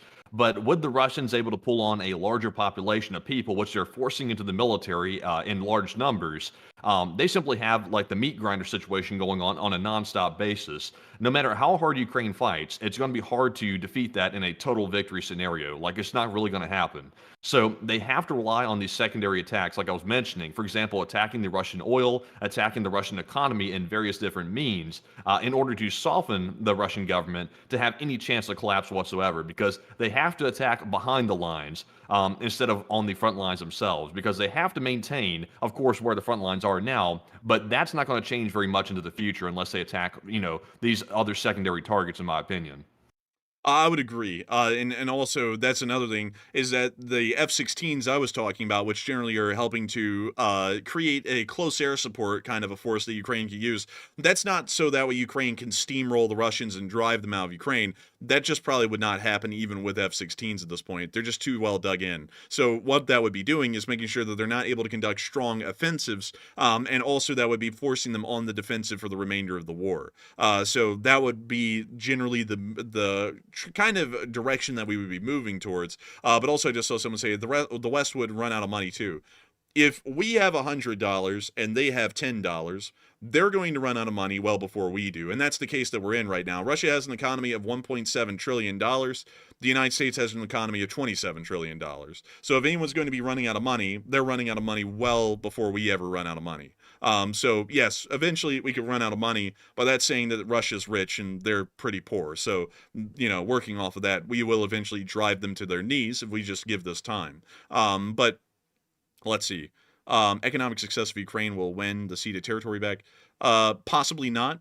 Because once again, we are trying to end this soon. Like, I'm not saying we're wanting to end it immediately, but we're wanting to end it eventually. So there will have to be some concessions that are given to the Russians, because if we come in with the same kind of mindset that the Russians have, where we go, it's unconditional demands for the West, screw the Russians will never accept that. They would actually go to a full-on war with the West and start nuking folks before they ever agree to that. So we would have to give some concession. So we could give the Donbass as a concession.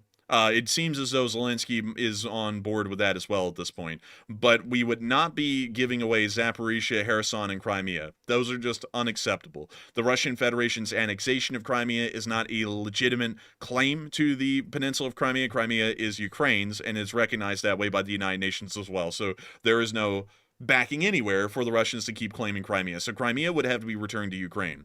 As far as wouldn't you say though that all these concessions that you're talking about here, this is essentially like appeasing the devil. Like, the devil will be temporarily satisfied with this in a very short-term sense, but it's not going to last, because the devil will always come back to return to the old stomping grounds, and Putin would return. If he stays in power and he gets concessions like this, he is going to come back in some way or another. And there's no circumstance in negotiations where Putin agrees to Ukraine becoming a NATO member. And that's the only way Ukraine has a concrete guarantee that they'll be safe. So in my opinion, I don't think negotiations are viable at all. That's why I'm saying it's crucial. It's imperative to tear the Russian economy down in any way possible, and for the West to throw everything we have, the kitchen sink, at trying to get that done, because Putin has to be deposed. If he's not deposed, we're simply putting off the inevitable, which will eventually turn into a global conflict if we don't get him out of there.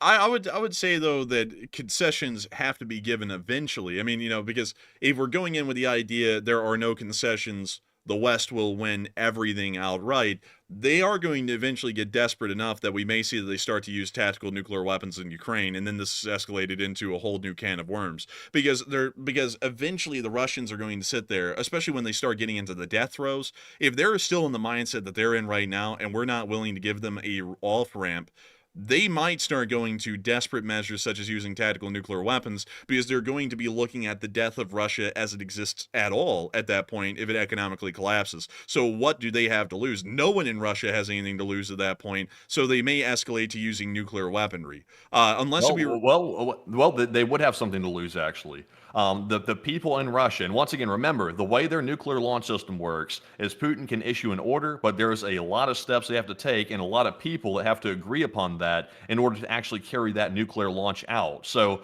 I would say that would be the moment that the Russian people, or at least the people in the military, would decide, are we about to throw our lives away for Putin's ambitions? Because it does not serve the Russian people at all to keep the war going. So are we going to end it all, end everything, to honor Putin's wishes, and Putin's about to take us down to the grave? Or are we going to say, we're stopping the madness, it stops here, defy the order, and then the military basically performs a coup on the Putin regime? I would say a coup would take place before they launch nuclear weapons.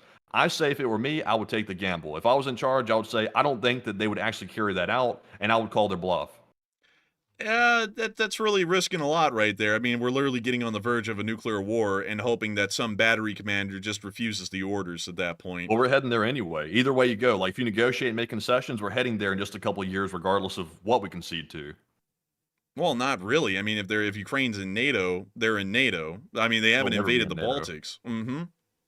They'll never be in NATO with Putin in charge. If Ukraine gets into NATO with Putin in charge, nukes are flying regardless. Well, under my conditions, if they never concede to that, the war keeps going until Russia collapses. I mean, we're practically on the same page at that point. But you have to give them an off ramp, because if we sit there and say it's going to be unconditional victory, eventually Russia is going to be pushed to a point, because they're going to go, well, shit, there's not even a way for us to have an off ramp at this point. They're going to get to the point where they're going to get desperate. They're going to start taking more drastic actions, and then we're going to see that this turns into a far worse situation than we ever wanted. I'm not saying appeasement.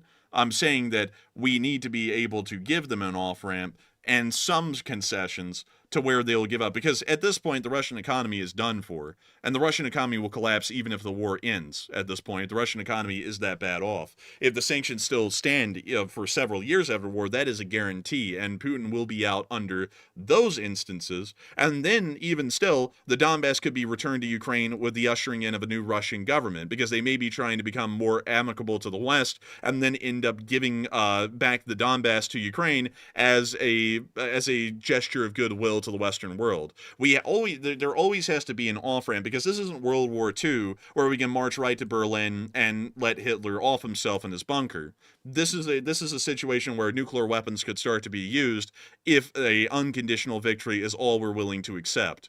And I'm all for Western interest and also American interest, but at the same time, we do have to understand that this isn't like any other time in history. This is a time in history where nuclear weapons could be used against Ukraine. I'm not saying strategic missiles are launched immediately if they get into a bad situation, but they could quickly justify nuking Ukraine just for the fact that they're in Kursk right now. If the Russian economy starts to get into a bad state, they could say that the Ukrainian invasion of Kursk is an existential threat to the Russian state, which is exactly what is required under Russian nuclear doctrine to begin conducting tactical nuclear strikes on large Ukrainian army groups. And if they start to do that, then the Western world has to decide, are we going to enter the war on Ukraine's side because the Russian Federation is using nuclear weapons against a non-nuclear country? And we would most likely have to enter, because that would set a bad precedent that the Russian Federation could start to nuke anything around them, and we would have to turn that down. Then at that point, they're also going to start using tactical nuclear weapons on us. We're going to start using tactical nuclear weapons on them on the conventional battlefield. And then eventually, the West will still keep pushing into Russia, because we will still be able to conventionally overpower them. And at that point, the strategic nukes fly.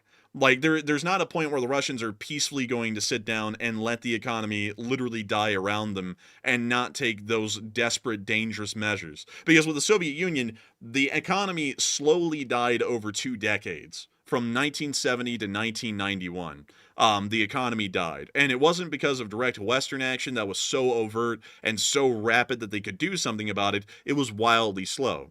If we sit here like we are right now and we drive the Russian economy into oblivion within just really 4 years at this point, it is so quick, so drastic, and such a violent shrinkage of their economy, they will be forced into desperate measures of having to do something because there's a open reason to why it's happening. The war in Ukraine, the massive Western sanctions that are being imposed, and not only that, we're not giving them an off-ramp. So they will start to move down that desperate path. But the only catch is, the only difference I see it with is when you say they, you refer to Russia, and when you say they, I simply look at Putin. Basically, Putin is on a lonely island at this point because the Russian population is suffering. They're having their money stolen from them. They can barely afford groceries, and they're unemployed. A lot of them are. So and also inflation's running through the roof. They're about to hit stagflation as well. So the civilian population is not winning. This war in Ukraine is not benefiting them at all in any way whatsoever. So who's being benefited by it? And I would say probably mainly just Putin, because the oligarchs aren't even benefiting from it. They're about to have their companies completely destroyed over this war. So at the end of the day, you have to have a majority of people on your side, or otherwise you're not going to have people behind you left. And I think at this point, with Putin being on that lonely island, nobody's going to be there if it comes down to, let's say, push comes to shove, per se, and the moment comes to, we need to launch nukes, because I'm Putin, and I say we should take everything over, and that's going to be the end of it. I think you're going to see the people stand up, and the people are not going to obey that, and that's going to be the moment that the Russian people finally have a spine and say something. Well, when have they stood up now? Like, they're currently It hasn't being got shut. that bad. Well, it has gotten that bad. Nearly 1 million of them have been wounded and killed. That's 1% of the population has been wounded and killed in this war. Where have they stood up? I mean, they've never even hardly made a concerted effort to stand up yet. And the Russian government is openly going out into the public and going, yes, just more for the meat grinder. Let's throw more in. And the Russian public just sits by and idly watches as their sons and daughters are taken off to the front lines and blown up by Ukrainian FPV drones. And they have not stood up yet. They would not stand up at any point at this time, I believe. But you would agree though. You would agree though that right now, when you talk about and I'm saying this, and it's kind of crude, but I'm going to have to say it this way: the mothers and fathers in Russia, they are sad that their kids got killed, but at the end of the day, they can move on. That's the way they are. That's the way the Russian culture kind of works. They're kind of cold like that. They'll be upset, of course. I'm not saying that the mothers aren't sad that their kids are dying. But at the end of the day, they'll move on and they'll get the payment, whatever it is, from the government, and they'll simply live the rest of their life. Now, if you tell that same mother nukes are about to start flying, and you and all your relatives and all your friends and everybody else, your friends' kids, your family's kids, and everybody else is about to go up in a nuclear hellfire, I think that changes the equation quite a bit than simply the kid dying in Ukraine. That changes it to all of our survival's at stake, and we either act now and get Putin out of there, get that madman out of the government, or we all die. I think they're going to stand up 100%.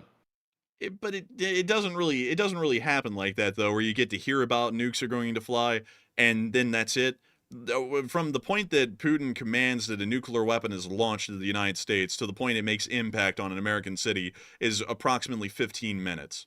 That is not enough time for anyone to do anything in Russia, much less for anyone to do anything inside the United States rather than strike back. And if a tactical nuclear weapon is used on an army group in the battlefields of Ukraine, there is a very small group of people that's going to know about that before it happens. And that is going to be the air wing commander, the pilot carrying the tactical nuclear weapon, Putin, and a couple of specific people within the Ministry of Defense that gave that order for that tactical nuclear weapon to be used. There's going to be no chance for anyone to sit there and go, hey, let's all gather together and talk about whether we really like what Putin's doing or not, and let's all go march on the Kremlin. No one has that time because in 15 minutes, if I'm correct, Matthew, we can't even drive down the highway to the nearest mall in 15 minutes, much less get everyone together to go overthrow the Russian government in 15 minutes from the time that Putin got on the phone and gave a battery commander the order to use a tactical nuclear weapon in Ukraine or to start firing ICBMs at their adversaries around the world, including the United States.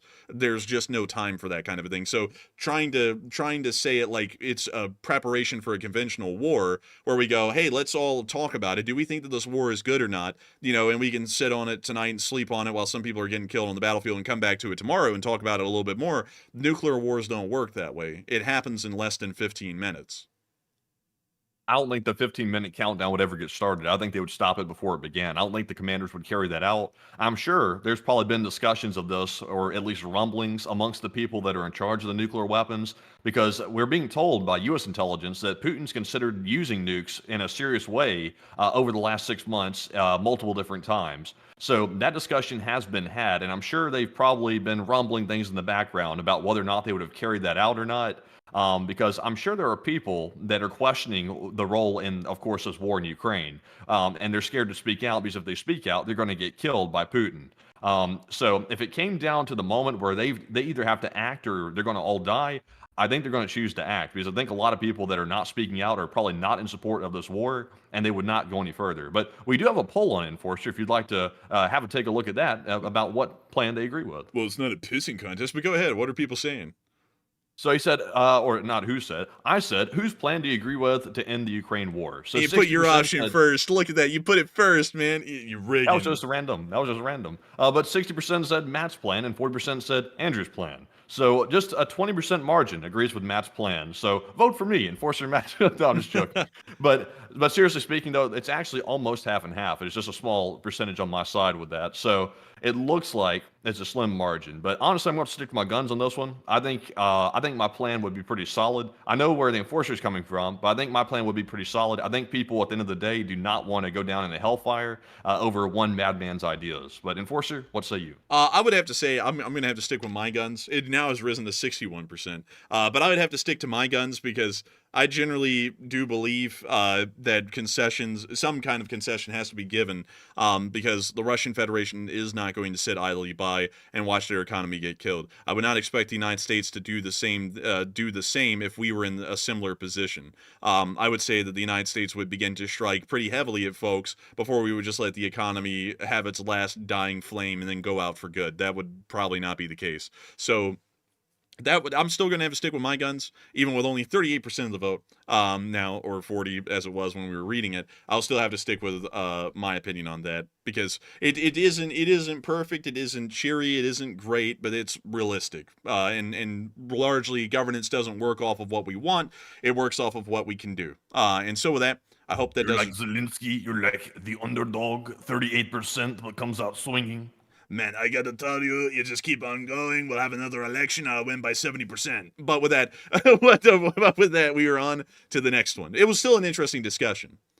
Yeah, I enjoy discussions like that. And I haven't seen one person say tonight, "Oh, look, they're fighting." I haven't seen that. Yeah, at all, I haven't so maybe seen people it. have gotten Yeah, used to it. I'm glad to see it. But anyways, we are moving on to our next super chat. That was actually a lengthy discussion, even though it was enjoyable. The time flew. How We're many already super chats at do we have left? 11:46. Let's see here. We have less than 20. Oh, well, we can knock those out easy. Well, with that, we're on to the next one.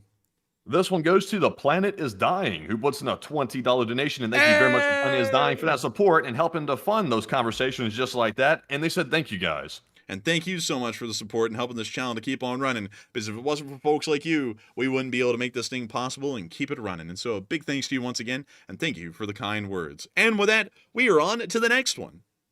And our next one goes to Carl, who puts in a 20. And welcome back, Carl. It's good to see you once again. And thank you very much for supporting the channel even today. And Carl said, I've been away for a while, and I hope you guys are doing well. And hey, and welcome back. And we've been doing well, Carl, and welcome back. I actually saw you come in, and I got to thank you so much for the support and helping this channel to keep on running. And we've been doing pretty good, and I hope you've been doing pretty well yourself. Recently, we've blown up the channel. It's gotten up to 335,000 subscribers, and almost up to 336,000. The folks have been watching the channel a lot, enjoying it a great deal. We've covered all kinds of things. Syria collapsed. Ukraine is still going on. China's preparing to invade Taiwan. There's been this whole thing with the South Korean president. I mean, a load has been going on, and I got to thank you so much once again for the support, and I hope that you've been enjoying tonight's stream and also the interesting discussion that we had just a moment ago.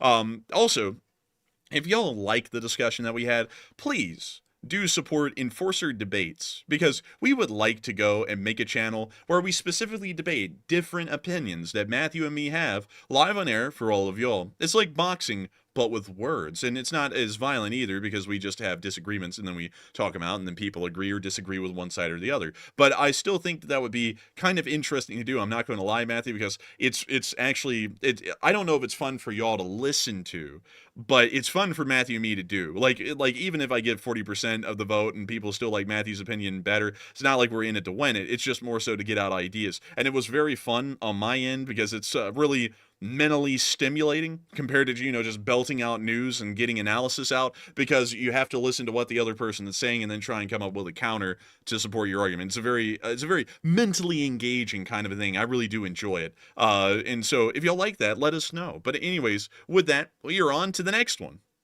I propose a second channel called Enforcer Debates, where we're on camera debating the issue. Whatever the issue is, we titled the video that way. And whoever wins the round will run a poll on each round of debate. Whoever wins it, got to get in the ring, 1 minute, slug it out, go right back to the next topic.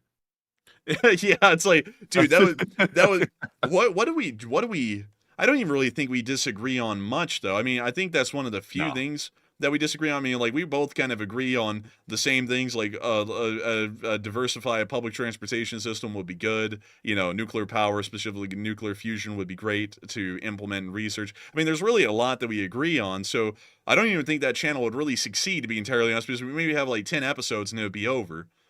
The only things we disagree on is whether or not Russia would actually use nukes or not. We do disagree on that. We disagree on the plan to end the war, I think. And also, let's see here. Obviously, we don't discuss politics on the channel, but there's a whole other avenue with that. Let's see. The other one is, I think. Well, actually, we do agree on elections in Ukraine. That was something we agreed on as well. And yeah, honestly, I can't remember too many things we're actually disagreeing on. To be honest, that's one of the rare occasions that there's actually different opinions. Also something that might interest y'all is that Matthew and me have kind of flipped. In recent times, earlier in the war, I said that Russia would never use a nuclear weapon, and Matthew said that they would. Now, recently, it's actually started to flip, and I'm the one saying they might use a nuclear weapon, and Matthew's saying that they probably wouldn't. So that's an interesting thing that's actually changed with time, is that we pretty much flipped around each other, done a dance for the large part to get around each other and literally do a 180 on who's saying what. Because I've only changed my opinion on that, because, like I mentioned, the situation is getting so bad for literally everybody except for Putin inside of Russia that he's finding himself with not too many allies if it came down to a life or death scenario. That's the only reason my opinion's changed on that.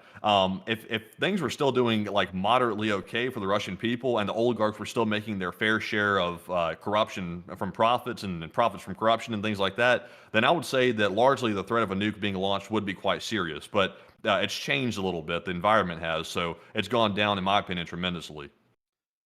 Yeah, that is true. It has changed a lot, but I generally think that's why I've flipped around. The situation is getting that untenable and dangerous that's really why I'm thinking that they would possibly use a nuke. So I guess you and me are looking at that completely different ways and measuring different things to come up with that kind of an answer, or that kind of a conclusion that we're both having that is different. But also, I saw someone say, disagree on politics, do tell. No, we don't get into domestic political stuff. But to be entirely honest, after Matthew said that, I was like, no, we don't really disagree. I mean, I think we actually agree. I'm not going to say how on air, but I think we actually largely agree on political stances. Although I will be entirely honest with y'all, it's actually kind of shocking because it's a very apolitical stance on politics. But anyways, let's ask Anthony Studebaker about that. And with that, we are on to the next one.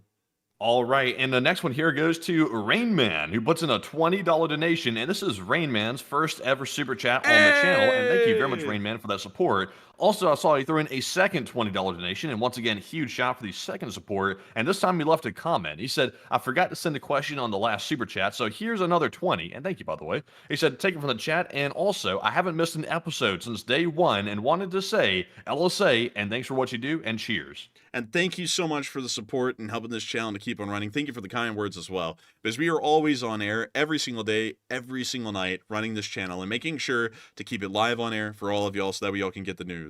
It is the highest honor that we've ever had bestowed upon us, and it's the job that I'm the most honored to do ever in my life. And I got to thank you so much for enjoying this channel and supporting it, because folks like you help us to make it possible to be on air each and every single day and to keep this thing rolling. And so with that, a huge thanks to you so much once again. I hope that does address that incredibly well. And with that, we are on to the next one. And our next one goes to Steve Blanchard, who puts in the 20. And thank you very much, Steve, as well, for keeping the channel running. And he says, do we know if Russian nukes will be secured as they collapse? Yeah, that's a bit of a question. That's actually a rough one to answer. Generally, the answer would somewhat be no, because they would be actively ongoing in the collapse. They wouldn't have collapsed entirely to where we could begin a official diplomatic dialogue to find a way to secure them. So technically, no, they would be largely unsecure if the Russian government was in the process of collapsing, but had not completely collapsed and then recreated itself into a new form as a successor state. So that would be a bit of a dangerous situation at that point. And so with that, I hope that does address that well, and I thank you once again for support and helping this channel to keep on running. And with that, we are on to the next one. Also, someone said, okay, time to stop eating a dead horse. Hey, man, like, what the hell? We don't have dead horses here. Lavrov is not here. Yeah, right. But anyways, with that, we are on to the next one. And our next one goes to Straight Edge Soldier X, who puts in the 20. And thank you very much, Straight Edge Soldier, for that support. And also, big shout out to you. And they said, Buhanka, question mark, more like Boom Honka Junk. Good one. That's a good one. Yeah, that was a good one. They said, also, that shotgun drone pot shotting that orc was straight out of GTA Online. LMAO. It really was, honestly. Like, I'm trying to cut down on the GTA references because I was making those like literally 24/7. But you're right, though. It really was. Like, it had a very big reminiscent. We got drones pot shotting orcs before we got GTA 6. But Enforcer, what say you? And I got to say, thank you so much for the support. And I'd agree. It did look like it was straight out of GTA. And that's just so weird. It really is. But I still thank you so much once again for support and making this channel possible, because if it was not for folks like you, we would not be able to keep this thing running. So a huge thanks to you so much once again. I hope that does address that incredibly well. And good night to Plant Lord. Sleep tight. Don't let the bed bugs bite. And so with that, thank you so much once again. I hope that does address that incredibly well. And with that, we are on to the next one. He said, don't let the bed bugs bite. It's like, you know, Hot Dog Man's not here. He's over on his other channel. He's the beg bug. Oh, man, can I have a desk and chair? Oh, and a man. trip to Washington. Excuse me, sir. You have a beg bug infestation here on YouTube. I call, like, we need somebody out here quick. But anyways, moving on here to our next super chat. This one goes to Flash1, who puts in the 20. And thank you very much, Flash, as well, for that support, as always. And Flash said, hey there, Enforcers. And with the fundraisers that you do you ever get thanks from the people that the money goes to? Not that we need the thanks, just wondering, that's all. And long live the LSA. And I thank you so much for the support. And long live the Least Spring Army. And the answer to that's going to be a lot more sadder than you think. The answer is no. We have never really gotten thanks for the fundraising that we've done. As a matter of fact, we've actually gotten more hate for it than anything. Not from the people who we fundraise for, but just from random people out there. And that's kind of an interesting thing about it, because we generally, in my opinion, run fundraisers the most transparently as possible on YouTube. There is no third party that's done through that may or may not be a 501c3 nonprofit. There's really no way for us to touch the money. This is run through YouTube Give. We run them incredibly transparently. But there are some drawbacks to that.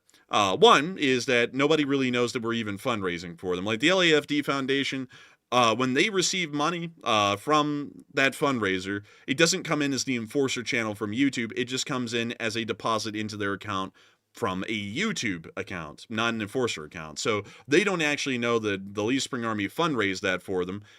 They just know that it came from YouTube.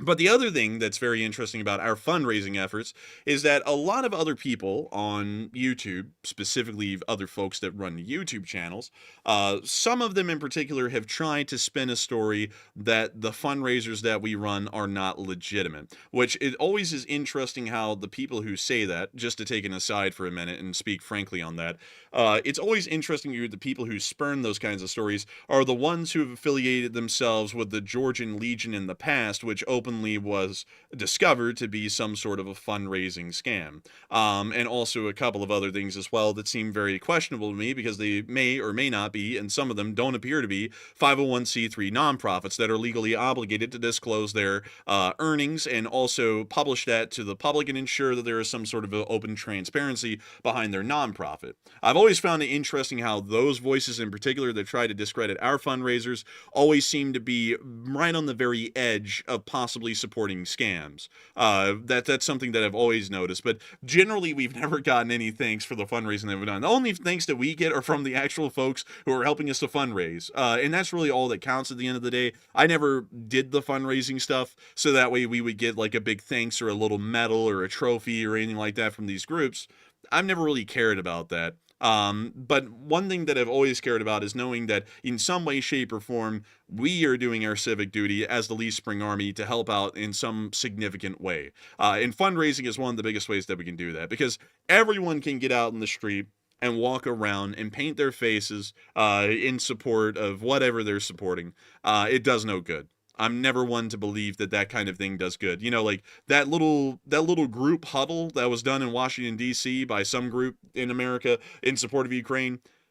How did that help? Did they win the war doing that? Or did they even make any efforts to win the war? They didn't. But the Lee Spring Army has made concerted efforts in helping to win the war, because we're actually helping to largely sponsor and support critical surgeries for Ukrainian soldiers that have been wounded in combat, their rehabilitation. We're helping Ukrainian civilians behind the lines to have a meal to eat and a warm place to sleep. And whether we get any recognition or support for that, that's beyond the point. It really is the point that we are actively supporting Western American interests and doing our part in the bigger picture, no matter how small that part actually plays. So I hope that does answer that question incredibly well. And I thank you so much once again for support and helping this channel to keep on running. Because if it was not for folks like you, we would not be able to keep this channel running and make it possible. But I hope that answered that question for you fairly well and kind of gives you my standpoint on that. Because to me, it doesn't make a hill of beans a difference whether people are recognizing it and thinking it or not. It just matters that we're doing the right thing, even when other folks might not be watching. And so with that, we are on to the next one. All right, and our next one here goes to Bama FPV, who puts in a $10 donation, and thank you very much, Bama FPV, for that support. They said, Enforcer Matt, if Russia conducts a airline sabotage in a NATO country, will it trigger Article 4 and 5? I would say, in my opinion, that if they can prove that, then it would certainly trigger Article 5, meaning a response from all the NATO countries to basically go and attack Russia in defense. So, yes, 100%. But Enforcer, what say you? I would have to say yes. I do believe that that would trigger Article 5, because I believe that Article 4 directly pertains to aircraft that are the property of some sort of an entity to a sovereign nation of NATO. So I believe that that would be a direct invocation of Article 5 through the confines of Article 4. Also, I just saw really quickly Nickelodeon surnames that you have to remember that not all nations have the 501c nonprofit thing going on. That's true, but generally when I'm speaking about those kinds of things, I'm speaking to the American audience, because the American audience is the majority share of the viewership. So we, out of tonight's viewership, about 56% of the people watching right now are Americans, and every other group is a fairly small percentage. The next biggest group is from the United Kingdom, and they only make up about 10%. So when I talk about that kind of thing, it's really for the American audience in particular. But once again, there are different kinds of laws in different countries that are very similar to the 501c3 nonprofit requirement here inside the United States. There will be a different law for that in the UK and in Ireland, and largely across the European Union. I would assume that they have some sort of an EU-wide nonprofit registration system. And so people who are from the European Union or from the United Kingdom should look into what those nonprofit registrations are and if they're legally existing nonprofits, because if they're not, I generally would not give them money. Because you don't know where it's going. And you know, some people always want to say, oh, that's being too cautious, until the scam's found. And then people are going, oh, how did I know? You know, like, how in the world did no one uncover this and say anything about it? It's like it wasn't even a legal nonprofit in the first place. That's why I personally don't support GoFundMes, because GoFundMes can be set up by quite literally anyone, anywhere, for any reason. So, you know, you could watch, like, some, you know, homeless guy in the street in Alabama, and he goes viral, you know, he gets like 5 million views, and then all of a sudden there's a GoFundMe for that guy, and they're saying that they're going to help him, but it's actually some guy in Vietnam who set that up, and that money's not going to be going to that homeless guy at all. All $55,000 that were raised is just going to go to some random guy in Vietnam, and then he disappears into oblivion and no one ever finds him. And it's like, that's generally why I'm always very careful about fundraising and making sure that it's within some sort of legal framework in the United States, because if it isn't, I look at them with great caution. But anyways, with that, I hope that does address that fairly well, at least for the international viewers who may have been thinking I was talking about international nonprofits being registered here in America. That is not the case, because it's completely different for y'all, but that's on y'all's local local laws, and I don't know everything about the local laws or the national laws of the UK, Ireland, or the European Union, or any other country at large. But anyways, with that, we are on to the next one. All right, and our next one is going to go to our Bauer 25, who puts in a very generous $100 donation, one of the largest super chats of the night. And thank you very much, our Bauer, for that support. And he says, I will say, thanks for running the fundraiser on Sunday. And as someone who lost my home in the fires, and also I'm very sorry to hear that, by the way. Terribly unfortunate. He said, and also I've seen the work that the fire crews in LA are doing. It made me feel good inside. It also made me feel good inside, too. I was very happy we were able to pull that off because we were not expecting that kind of support for the fundraiser. We were expecting it to be good, but we weren't expecting $23,000 of good. So I was very glad to see it as well. And also, once again, sorry to hear you lost your home, by the way. It kills me to see the videos out there of people standing out in front of their homes with literally the whole thing leveled down to the foundation, all the family photos and all the stuff lost. It's just, it's painful to even watch, and I hate to hear it. But Enforcer, what say you? And I gotta agree, it's a terrible thing to see. It's absolutely horrendous, and it's sad to think that so many people have just completely lost their homes, tens of thousands at this point, without a doubt. I believe I've heard that there's around 13,000 structures that have been destroyed in Los Angeles at this point, which is an insanely high number. And I gotta say that I hate to hear that you're one of those folks who lost their home in the fires, R. Bauer. That's a terrible thing to hear, and we hate to know that folks are having to deal with that out there, but there is a silver lining to it, that those firefighters are really showing who the heroes of Los Angeles are. They are putting in all of the efforts that they can, pulling out all the stops, risking life and limb in some instances to try and make sure to save people's lives and keep them out of the way. And it's really something to see that, and it's great to know that the Lee Spring Army was able to be a part of that. For a lot of people, the federal government is almost this mythical entity. You see them on TV, and you see them in the halls of Congress and in the Supreme Court and in the White House, but most people never run into a Congress member or a Supreme Court justice or a president.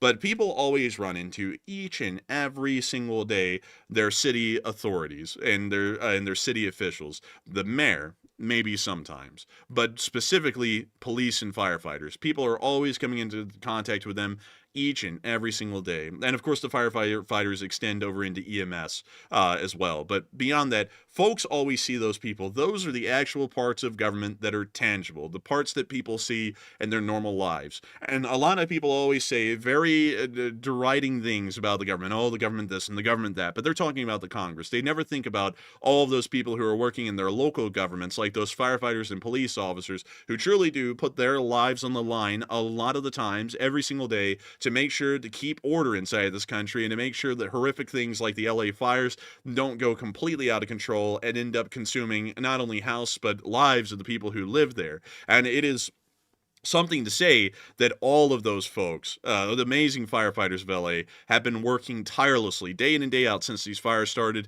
to extinguish them and to try and make sure that people get out of the way. Those folks are the real part of government that people can feel every single day. And they truly are selfless heroes, and what a lot of people would like to see the entirety of the U.S. government being at all times of the day. But I got to say that it is wonderful to know that the Lee Spring Army did its part in support of the country and in support of a national effort to try and quell the fires of LA, or at least try and find a way to slow them down so that way the damage isn't as significant. And it's great to know that folks like you, R. Bauer, were here to see that when it happened. And it's great to know that the Lee Spring Army really came together to pull off one of the largest fundraisers seen in recent channel history to be able to do that. I'm absolutely proud of the United States of America, proud of every single person in it, whether they're from the cities or the countryside or anywhere else in between. I love the United States of America and the people who live in it. They're always hardworking, very industrious people, very intelligent in some ways, and in other ways there's always some outliers out there, but I'm always proud of the country, and I'm proud to see the firefighters of LA doing their best, and it's great to see some citizens taking it upon themselves to try and maintain law and order and help out in any ways they can as well. And so with that, thank you so much once again for the support, R. Bauer. I hope that has addressed that incredibly well. And of course, it made me feel great inside because that was the biggest fundraiser we had ever seen, and it was a fundraiser specifically for the country we live in and call home. And so with that, thank you once again, and we are on to the next one. All right, and our next one here is going to go to Darren Quinn, who puts in a 20 Australian. And thank you very much, Darren, for that support as well. He said, let's see, ONG. That means something else, like in slang, by the way. He said, on the way to the shop. Yeah, he's on God. But Anyways, moving away from that, it says on the way to the shop, if you want a Chico roll, Marion Bay, South Australia, and Bushfire Haven country. Let's see here. Where is this? Oh, this is that little peninsula. I always just think of that as a finger. It kind of looks like a finger, you know, Matthew, like with a long nail on the bottom of it. That's like coming off of Kangaroo Island. You know what I mean? It kind of looks like that. I know what you're talking about. But interesting. It looks like this would be like a wildfire haven because there's a lot of smaller brush here, and of course Australia isn't really the most humid of places, so I would bet it would probably be a pretty wildfire kind of a significant place. But man, the waters out there are really pretty. I mean, look at that. Man, that is nice. I want to see some coast these days. I want to see some nice water. Man, I know what you're getting at there. Yeah, I know what you're getting at there, but still, that is just absolutely beautiful. Like the whole thing is. But a very impressive place. I got to say, natural beauty is not hard to find around this area. Also, let's take a look at the Marion Bay Hotel. It popped up. Let's take a look. Ah, yes. I see you know your tugboats well. Good one. But this is the actual hotel. It actually looks pretty nice. Yeah, it looks not too bad. I kind of like it. Yeah, I kind of like it. Look, I got these people sitting on the bed. Just to let you get an idea of what you would look like sitting there. Maybe that could be us one day, you say as you look at the advertisement. But how much is it a night? Let's see. Prices. Oh, it's $118 a night. That's actually not bad for this area. It's like pretty remote. So you'd think that the hotels might cost a little bit more, but nevertheless they don't. What luck. But still, thank you once again for support and helping this channel to keep on running. I hope that does address that the best we can, Darren Quinn. And thank you once again for helping this channel to keep on running, because if it was not for folks like you, we wouldn't be able to make this thing a reality. And also, Matthew, when you sail into a bay and you see that it smells very foul, it reeks of sulfur, you name it Foul Bay. Foul Bay. That's like the opposite of Old Bay. That's I'm gonna put some of that Foul Bay on this food right here. And then when I bring up that joke, and a lot of people are like, well, that was a stupid point, we then call that a corny point. And so with that, now that we've hit all of the town... Corny Point Road. I'm driving straight to it at this point. These jokes are so ass, I gotta be becoming a dad because I'm making too many dad jokes. But anyways, with that, it's time for us to move on to the next one. But still, thank you once again for support, Darren Quinn, and helping this channel to keep on running. And with that, we are on to the next one. And our next one goes to Drew D, who puts in a 10. And thank you very much, Drew, for that support. He said, I helped Ukrainian refugees get their businesses started and into social media, which got them onto the news in Green Bay, Wisconsin. And we can all help by supporting Ukrainian refugees in our everyday lives in LSA.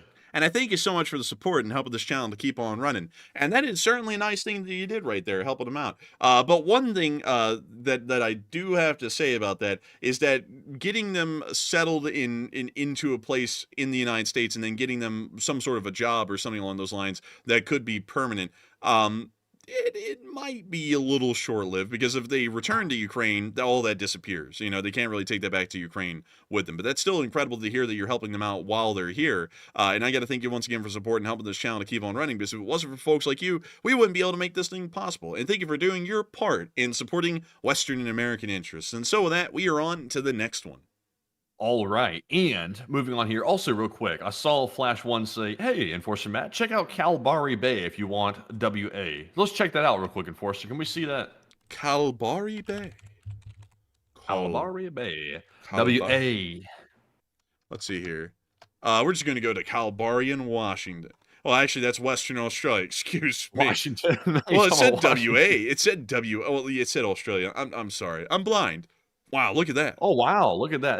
That looks like that national park we drove through. I think Yosemite. No, we never went through Yosemite. No, that was not Yosemite. What was it called? Come on, man. What Yellowstone? Oh, Yosemite. Yellowstone. So sorry, Jack. Man, this is wild. I like this right here. This is. Oh wow! Look at that. Looking like whales out here. Looks like England up in but still, it's nice out here. They all take pictures of that same rock though. Like it's like the same one from different angles. But excuse me. Whoa. But still, look at that water. It's clear. The aquatics must feel at home here. I knew you were gonna say Yeah, you knew it because you were thinking it too. Like as soon as I Yep. said, "Look at that water," you were thinking, "Oh, the aquatics must feel at home here." And also, if y'all are wondering, just so that we all know where to find the reference, that is from the show Star Trek Enterprise when they were fighting the Xindi, and the Xindi species made it to Earth, and they saw the planet, and like the lead reptilian guy said, "Look at all that water. The aquatics must feel at home here." And then they tried to blow up the Earth. But anyways, moving on from that, this place is pretty cool, and I gotta say, I like it. But you know a place that I was thinking you were talking about? I thought you were talking about the coasts of Washington State, which really I think has to look good, because just look at this. Look at that. Wow. Pebbles. They stir fry those in China. Man, I heard that in China these things fetch a premium, and crazily enough, America's so bountiful, we just have them on the beaches. It's truly a blessed nation. But look at, I mean, that's just beautiful out there. Truly, truly beautiful. Look at this. It's like a prehistoric forest. How neat. I mean, that's actually incredibly cool. It's just, honestly, man, that's kind of what we saw from the train in some places, like, near Klamath Falls, sort of. Yeah, they kind of like that redwood forest type look. Kind of, yeah. I would say. I wonder what the coast down on down in Oregon looks like the national forest down here. Dude, Tillamook? This is where the cheese is from, Matthew. The cheese, grommets. The cheese is from here. Look at that. I thought cheese came from Vermont. Nah, man, it's just us because we're getting that cheese like we're from Vermont. But Oh my God! Stop. man, but look at this. This is a really nice place. Like, no joke. It's actually incredibly nice looking. Man, honestly, it makes me want to go back out there and take a look at this. Take a little gander around here, Yeah, I want to take a look at it.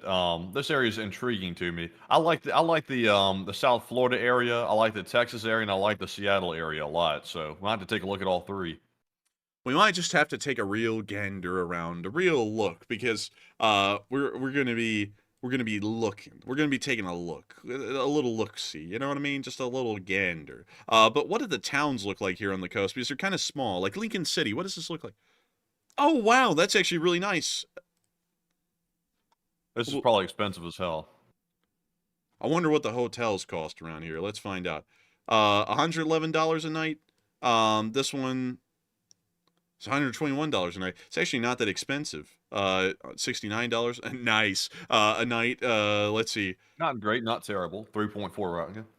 Let's see. What did the hotels look like? Oh, wow. Wow, dude. Those are actually really nice. This is like what you would find in Florida. You know what I mean? Like down on the Panhandle. Yeah, I like that one. That's a nice view.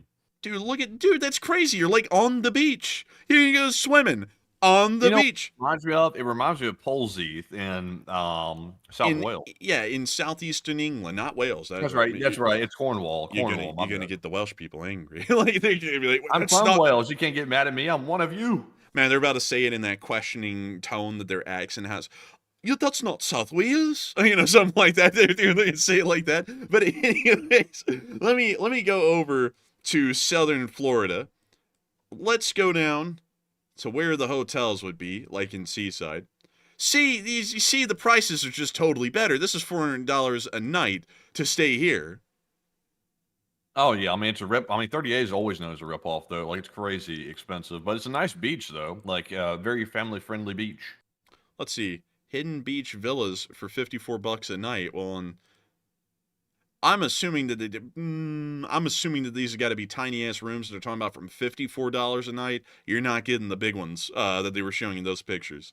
Tutti frutti. But let's see here what we have. Where in the world's a hotel? Because they're showing like these little lodging things, but I'm doubting that these are not hotels. What about this one? $563 a night. See, folks, this is why you just can't go down. You can't go down to the Panhandle unless you want to pretend like you're rich and like buy Rolexes and stuff just so that way you look rich. And then you'll talk about buying a Corvette and then you can't afford it because you don't make that kind of money, but you're still going to front like that and pretend like you can. That's totally not something that I'm coming up with because we knew people like that at the time. But, well. But anyways, yeah. You're knowing who I'm talking about, right? Yeah, I just caught on. Yeah, yeah, well, we can buy a McLaren and then never buys a McLaren and rides around in a Jeep. It's like, it's like that's fronting if I've ever seen it. Like fronting so much, you might as well be called the front man. Just a tip. Oh, that was a good one. But just a tip, folks: don't hang around materialistic people for too long because that'll get old quick. Oh, it got so, and also materialistic people tend to have a very corporate kind of a personality, and that gets very, very taxing very quickly. Like it just wears you down fast. Like you try and have some patience with it, and to be honest, we never ran into people like that before, so we thought that they were just shy or weird or something, and we were like, okay, well, we'll give it some time, and I'm sure eventually they'll, iron themselves out and they'll end up being fine. No, they just kept acting like that, and then a whole bunch of things didn't really seem to add up, and it seemed as though they were like fronting because a lot of the things they were saying weren't adding up to other stuff that they said, so then it looked like they were lying, and then, in the end, we just stopped talking to them. So make sure, folks, never hang around people who seem materialistic. If they wear mink and have a Rolex, avoid those people. Like, just please, I promise you it'll be for your own good. But beyond that, moving on from Seaside. Also, by the way, man, did you know that there was a famous movie filmed here in Seaside? Yeah, I did. I don't know. I don't remember the name of the movie, but I remember The Truman Show. The Truman Show. Oh yeah. Okay, that was the one with that comedian in it, right? Yeah, Jim Carrey. Yeah, that's right. That's what they call it too when you carry a pistol concealed into the gym. They call it Jim Carrey. Matthew, I'm sorry, but you're going to have to leave the call. Oh, come on, man. That was a good one. That was actually all right, but it's still at the same time, man. That was like the dad joke of dad jokes, man. I was like, that's getting on my level tonight, and my level tonight is bad, man. Like it's not even good anymore. But with that, I hope we all got a laugh. I hope we all get a laugh right there because I actually did get a laugh out of that. I just had to pretend at the start I didn't. But anyways, with that, we are on to the next one. All right. Some people said that was minus 5,000 aura points. Dude, they're deducting social credit. It was that bad. They're like minus 5,000 social credit points. Well, the new thing amongst the new generation is aura. Oh, he lost aura with that one. Oh, minus 5,000 aura. It's like, what is that? Like the new Chinese way to like get the young people familiarized with losing social credit points or something? Dude, better yet, the ick. I don't even know what the hell the ick is. Like no one's ever explained to me what that is. Like, I've just heard people say, I'll be like, what's the ick? Like, what are you talking about? They'll be like, I've never even heard. Well, apparently it's something that you do in front of someone, like a girl can do it in front of a dude, or a dude can do it in front of a girl, and it's something that like makes them go ugh, and like not like that person from there on. But no one can actually explain what that is. Like I've always asked, well, what is the ick? Like what like a disease? Yeah, it sounds like something like freaking like lesions or something like that. Like you get the ick. It's like what are you like dying? Are you okay? How much longer do you have to live? And it's like, no, I just got the ick. And it's like, well, what is that? I don't know. It's like go see a doctor then if you got that. Don't tell me about it. Yeah, it's like, geez, well, just be safe. Stay safe out there. But anyways, with that, we are on to the next one.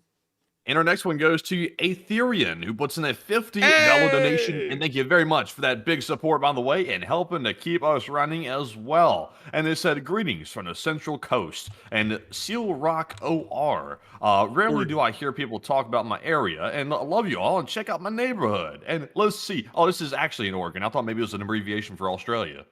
All right, let's take a look. Hey, wait a minute. Isn't this somewhere near to where the Glenneslin ran on shore? I'm fairly certain it's somewhere around here. I might be wrong, but anyways, moving on from that, because that's a whole other side note and a rabbit hole for another show. But let's take a look at Sea Rock. There it is, the Sea Rock. That kind of looks like cool, actually. That kind of looks like that place in Britain, Matthew, where they have the specifically shaped stones that almost make a staircase into the sea. You know where I'm talking about, right? Yeah, kind of. And also, let's see. Can we see Seal Rock, like the town? Is there a town at this place? Dude. Oh, it's the actual starfish. Where's the leak, ma'am? But let's take a look at Seal Rock. let's take a look at Seal Rock.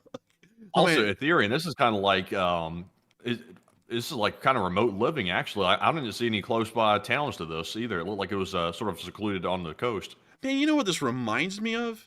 Cornwall. It really does. Like, this whole area looks like Cornwall to me.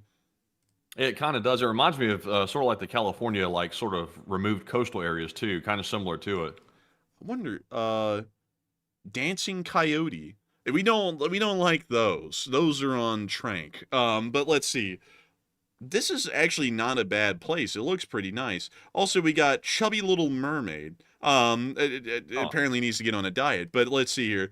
I don't understand.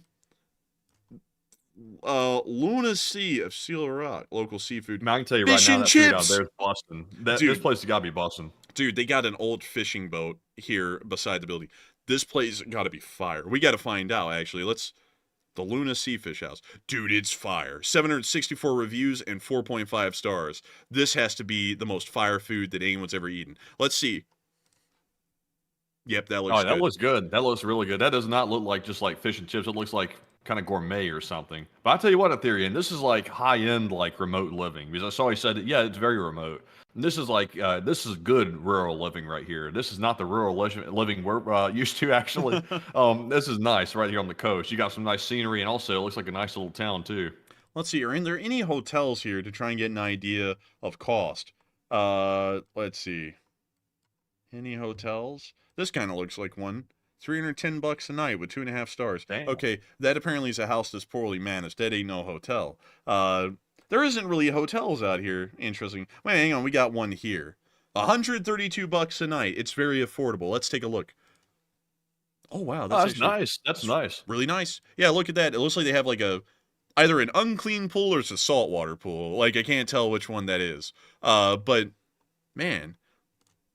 Not bad, not bad. Like for a hotel, The halls are a little bit scary, but rather than that, the hotel rooms look nice. Isn't this where the little two girls in like the blue dresses show up in front of the kid riding the bike through the hall and goes, "Come play with us" or something like? I feel like that's the hallway. Also, by the way, we could find that hotel, but we're not going to do that. We're probably running out of time. But still, this is it looks like an old hotel, which is like the most interesting part because the inside's pretty modern and clean.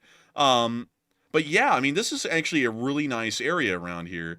And I wish that we could go out here and take a look at it. I think we probably will try here soon. Don't know when specifically yet, but it probably will be soon. But still, thank you so much once again for the support and helping this channel to keep on running. And it is really cool, Ethereum, that we were actually talking about where you're pretty much from, which is around the coast of Oregon. But these coasts look treacherous, man. Look at the rock shoals out there. Ooh. Yeah, that looks a little sketchy out there. Man. When your boat runs up on the rocks and gets broken up, you start bouncing around off the rocks from the waves like a seal. That's what they're called, seal rocks. Because you're out there going, oh, unless you're getting hit in the rocks. But anyways, with that, thank you once again for the support. I hope I was able to get in a little joke there. And with that, it is time for us to move on to the next one. All right, so our next one here goes to a channel legend. It's Duncan VR with the animal noises. He puts in a $20 donation, and thank you very much, Duncan, for that support. And for the folks that may be new, this is Duncan. He puts in animal noises, and I say them. That's my job. Duncan says, Don. Don lost his job. Don was expecting a payout from Mr. Putin. Baba woof. But he got zilch. Meow quack. Don checked out bank account, and it was suddenly $0 Don. He wants to ask the fly for a loan. Meow quack. Oink oink ba ba. But he finds out sooner or later that fly has nothing to loan, so he had to go to the sharks. Aw, man, I have nothing to loan because I can't get enough money for a chair and a desk and a trip to DC. Aw, man. And I'd also like a hare and a bear and a trip to a Bel Air. Aw, man. But still, thank you so much. If Don asked the fly for a loan, the fly would flip the situation around and ask Don for a loan and say, could you please loan me a desk and chair? Dude, better yet, Putin would be like, I need money, bleed. It's time to go ask for loan. He walks into like the room that Hot Dog Man is in, and you hear aww. And then you see him walk out, and Putin goes, I get fleeced. I ended up giving him $50. and then he just like walks I gave away. him fleeced. Damn. No, he got fleeced, you know. Oh, fleeced. I thought he meant like he gave him fleas or something. I was like, what? I mean, that that's also could brutal. happen. Like, that could also happen. That's probably likely. But anyways, with that, thank you for the support. Thank you for helping the channel keep on running. I hope that has addressed that incredibly well. And with that, it is time for us to move on to the next one. All right, and our next super chat goes to Dade Carnes, also known as Raid, who puts in a $10 donation, and thank you very much, Dade Carnes, for that support. And also, let me check something real quick. Let me do a quick check. I believe here that is your first ever super chat, and it is your first ever super chat. And thank you once again for supporting the channel, first time ever. They said, started watching you guys a few months ago and can confidently say this is my favorite live stream on YouTube, and huge shout out for the kind words. And they said, thank you guys for the long-lasting news, and thank you LSA community for all that support. And thank you so much for the support and helping this channel to keep on running. Thank you for the kind words as well. Because we try our hardest to make sure that this is a place where people feel like they can really sit back and enjoy it and have a good time. And I got to thank you so much once again for support and helping this channel to keep on running, because there's folks like you who make this thing a reality. And with that, we are on to the next one. And this one goes to Jack Ragnarsson, who puts in a 10 and says the Israel ceasefire will end in disaster, and I'm betting that Israel will just finish them off after the hostages are returned, with or without U.S. approval. I have a feeling that might be the way it goes. I would hope it goes that way, because allowing them to continue to grow and rebuild themselves is a terrible mistake, in my opinion. But with that, I hope that does address that fairly well. And with that, we are on to the next one. And our next one goes to Red Eyes Minecraft, who puts in a 10. And thank you very much for that support, by the way. First time ever for Mr. Minecraft as well. He said, I wish I could donate more. But in any case, I really appreciate you guys and what you do. So thank you, and love Ukraine. And I thank you so much for the support, and that support is as massive as it gets. Don't worry about throwing in more. Just throwing in any support at all is a massive thing to us, and we got to thank you so much for enjoying this channel and finding it worthwhile to support at all. Even if it was $1, we are still massively appreciative of that, and incredibly grateful to anyone who decides to support the channel. And I got to thank you so much once again for enjoying it and helping us to make this thing possible tonight. And so with that, thank you once again, and we are on to the next one. And up next, we have 3 super chats from Kachulian343, longtime channel legend.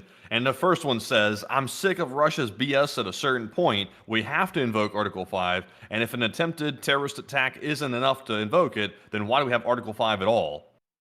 And I thank you for the support, Kachulian, but Article 5 cannot be invoked over an attempt to do something. Something has to have happened, like a war started. So I understand where you're coming from there, but at the same time, the articles exist the way they do, and they're largely at work right now by not doing anything. And so with that, thank you once again for support. I hope that does address that quite well. And with that, also, Matthew, I see the fight. It's in between a specific viewer that we've had around for a while, and well, actually, it's 2 viewers that appear to have been around for a while. It's let's see, if you're in the live chat right now, Matthew, one of the comments, 1, 2, 3, it's just 4 comments above yours. So there it is, and you can see who they're addressing in it and everything. It looks like it's been going on for a little bit. But anyways, with that, thank you once again for support, and we are on to the next one. All right, and our next one here also goes to Kachulian343, and they also put in a 5 as well. And thank you very much, Kachulian, once again, for that second support. They said, I think Russia is telling the truth about their unemployment rates, and after all, you have to be alive to be unemployed, and Russia needs fodder. And I would agree. I believe that's largely true. And I got to thank you once again for support and helping this channel to keep on running. And we are on to the next one. And our next one goes to Deuce Jean, who puts in a $5 donation. And thank you very much as well for that support. They said, first time, but it's important to me. East Coast has Lukoil gas stations. How do we get them closed? Wait a minute, the East Coast in the United States? The East Coast of the United States has Lukoil gas stations? I doubt it. I've been to the East Coast. I've never seen one. But if they are there... In America. Let's see. Hold on a second. Oh my God. Oh Wait my God. There's Lukoil stations in America? This is the first time I'm hearing of those. So let me look here for a second. This is insane. Let's see here. Lukoil gas station, Lukoil locations in USA. They are here. They are here. Let's see here. I'm looking at the gas station locations. They are on the East Coast. They're up near New York and that area. Interesting. I've never known They're that. in New Jersey. Huh. Well, that's interesting. I thought we have sanctions and stuff to prevent that. They in New Jersey, Matthew. We got to deal with this. Of course, the people of New Jersey have freaking Lukoil gas stations. I don't understand. What the hell's going on up there where you got to have Russians giving you gas? I don't get it. I don't get it at all. I'm just kidding. It's not anything to do with the people in New Jersey. They're just buying up failing mobile gas stations. It's weird that all the mobile gas stations are failing in New Jersey, though. That is kind of weird. But beyond that, I really do not know how to deal with that because technically they're formed under an entity called Lukoil North America. So while it is Lukoil, they have a North American branch company that exists here in the United States. So that is an interesting thing. I honestly would not know how to deal with that right now. I'd have to try and think of something and cook it up probably overnight. But still, thank you once again for support. I hope that does address that well. And with that, we are on to the next one. And our next one goes to Kachulian once again, who puts in another 5 and says, I wonder if the guy who got axed in the Russian MOD was a snitch for Ukraine, and it happened in the defense building, so a sanction hit from high makes it make more sense. And Kachulian, my ongoing theory that I actually didn't say last night was I believe that the guy who worked in counterintelligence, by the way, that was the guy who got axed. He worked in the FSB counterintelligence division. I think he might have been a dual agent for the U.S., and that could have been one of our eyes in the building. And I think that they axed him to send a message back to the United States government. And the way they killed him was very gruesome, by the way. They could have simply shot him or something, but they axed him to death. To me, that sent a message. But Enforcer, what say you? I would agree with that completely. In fact, to the point, there's not really much to add. But still, I thank you once again for support and helping this channel to keep on running. And with that, we are on to the next one. And our next one goes to Marc-Andre Burnett, who puts in a 4, along with Plazat, who also puts in a 4 as well. And huge shout out to the 2 channel legends, Marc-Andre Burnett and Plazat, for helping to keep us running. And we also have a 2 from Russia Nosi, who puts in a 2 and says, with all the sabotage, NATO should do the same. That's an interesting suggestion right there. But I still thank you once again for support and helping this channel to keep on running. And with that, we are on to the next one. All right, and with that, we are now jumping into our live chat questions because we are fresh out of super chats. And once again, huge shout out to everybody who's donated to us tonight and helped to keep us running. But tonight, we had the Morse code decoders. We had Cliff Simonson, Mark Hodges, Earl Bernew, Kevin J, Paul Schultz, Dave Millsaps, Aurelia Fluffiness, and Arabelle Garbo. They said the Morse code says the West must work together to uncover and foil any Russian plots of terror and LLT, LSA. And that's the sound of money, and y'all got that dead on the nail. That was the Morse code message of the night, and I gotta congratulate y'all, heartily as a matter of fact, for making sure to get that Morse code message correct. It's truly incredible to know that so many of y'all are making sure to get that message correct time and time again. And so with that, I hope that does address that incredibly well, and we are on to the 3 last questions of the night. Due to time constraints, we are not able to get a large amount of live chats, but we will get 3. And so with that, we are on to the 3rd to last question of the night. All right, and our first one here, it looks like Amy Lee Rodriguez asked a good question. They said, how long do you think before Russia collapses or people overthrow Putin? I would have to say it probably would be less than 2 years from now. I think it's very well on the horizon at this point, and so if it's on an inevitable track where nothing else really gets in the way of that happening, I'd say it happened in less than 2 years, in my opinion. And so with that, I hope that does address that well. But before we move on to the next one, guys, come on, act serious here. Michael Lee and Adam McLean, what the hell's going on down there? Y'all can just keep going. We tried to ask y'all to be civil. What are you doing? Calm it down. Come on. We don't want this kind of thing going on around here. Y'all interrupting the whole deal. I mean, I wouldn't bring it up, but Mandy asked y'all to be civil, and y'all aren't being civil. I keep on seeing y'all calling each other nasty things. It's not nice. It's not nice. Come on. That's not the Lee Spring Army. Let's calm it down, folks. Just let bygones be bygones. Let's just break it up, fellas. Break it up. Come on, man. Get involved with me. Break it up here. Break it up. But with that. Break it up. Back away. Get back. Go. Stop resisting. Stop resisting. He's got a knife. Oh, stop. Wow. Wow. Anyways. Less lethal. Wait a minute. Get in the car. No. Come on. No. Come on. Get in the car. No, I'm not. Listen. Pops the safety off of the pepper spray. We're gonna spray you if you don't get in the car. Man, F you, man. Psst. Ah! And then they put him in the car and then listen. Yeah. And then, oh my god, I have asthma. I can't handle this. But anyways, with that, we are on to the second to last question of the night. All right, and this one goes to, let's see here, trying to look at one. I'm seeing a lot here. We've actually answered in the super chats. Let's see. This one is going to go to Real Hot Dog Man. This is not the Real Hot Dog Man. He lied. But he said, are the drones over cities in the U.S. still going on? And I haven't heard about it lately. And long story short, yes, the drone sightings are still going on. Mainstream news has stopped covering it for some reason, but the governors are still reporting daily sightings, just like they were happening when they were being reported a couple of weeks back. So it's still not been handled, but we should have a report, according to the incoming administration, on January the 21st, according to what they've said. So maybe we'll find out the truth. But Enforcer, what say you?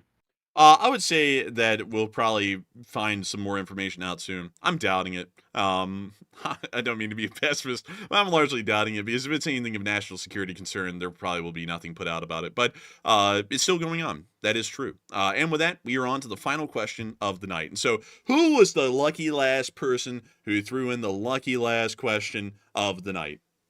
All right, and that viewer is going to be, let's see here. It's going to be David Tablet, who said, "Did you hear that Maduro of Venezuela is threatening to invade Puerto Rico?"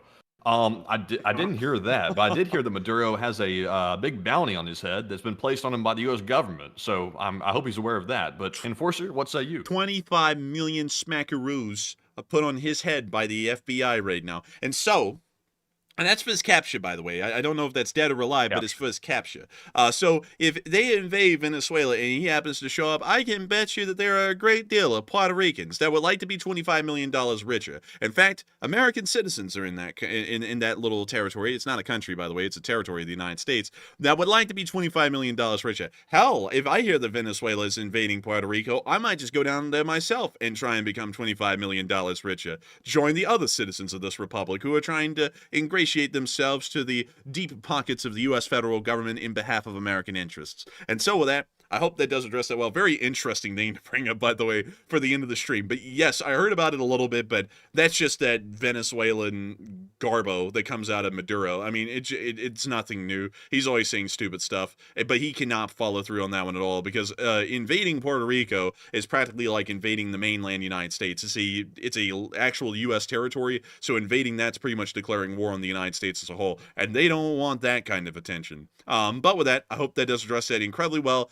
and we have reached the end of tonight's stream. I've got to thank all of you once again for watching. We reached the peak viewership tonight of 9.2 thousand people. That's quite a lot of people. And I got to thank you all once again for watching. I also got to thank you all for subscribing as well. We've gotten up to 335,600 subscribers. That's a lot. That's a lot of people. And I got to thank you all once again for watching. And I hope you'll subscribe, like, and comment because we're going to be here tomorrow at 10 p.m. Eastern Time to cover the next 24 hours of news from around the world. And so with that, good night, good luck, take care, stay safe, Slava Ukraini, long live the Republic, and long live the Lee Spring Army, and the Lee Spring Army will never die. And with that, folks, like the Enforcer said, thank you all for another great stream tonight. And of course, be sure to join the Enforcer tomorrow midday for the short war summary if there's enough news to cover. And be sure to join us again tomorrow at 10 p.m. Eastern for the next nightly war news stream. But with that, folks, thank you all for watching. And huge shout out to, let's see here, my mouse, let's see here, 66,000 people that joined us. Tremendous amount of viewership and also 3,200 likes. So with that, folks, Slava Ukraine, Heroam Slava, get some rest, and we'll see you all tomorrow. And good night.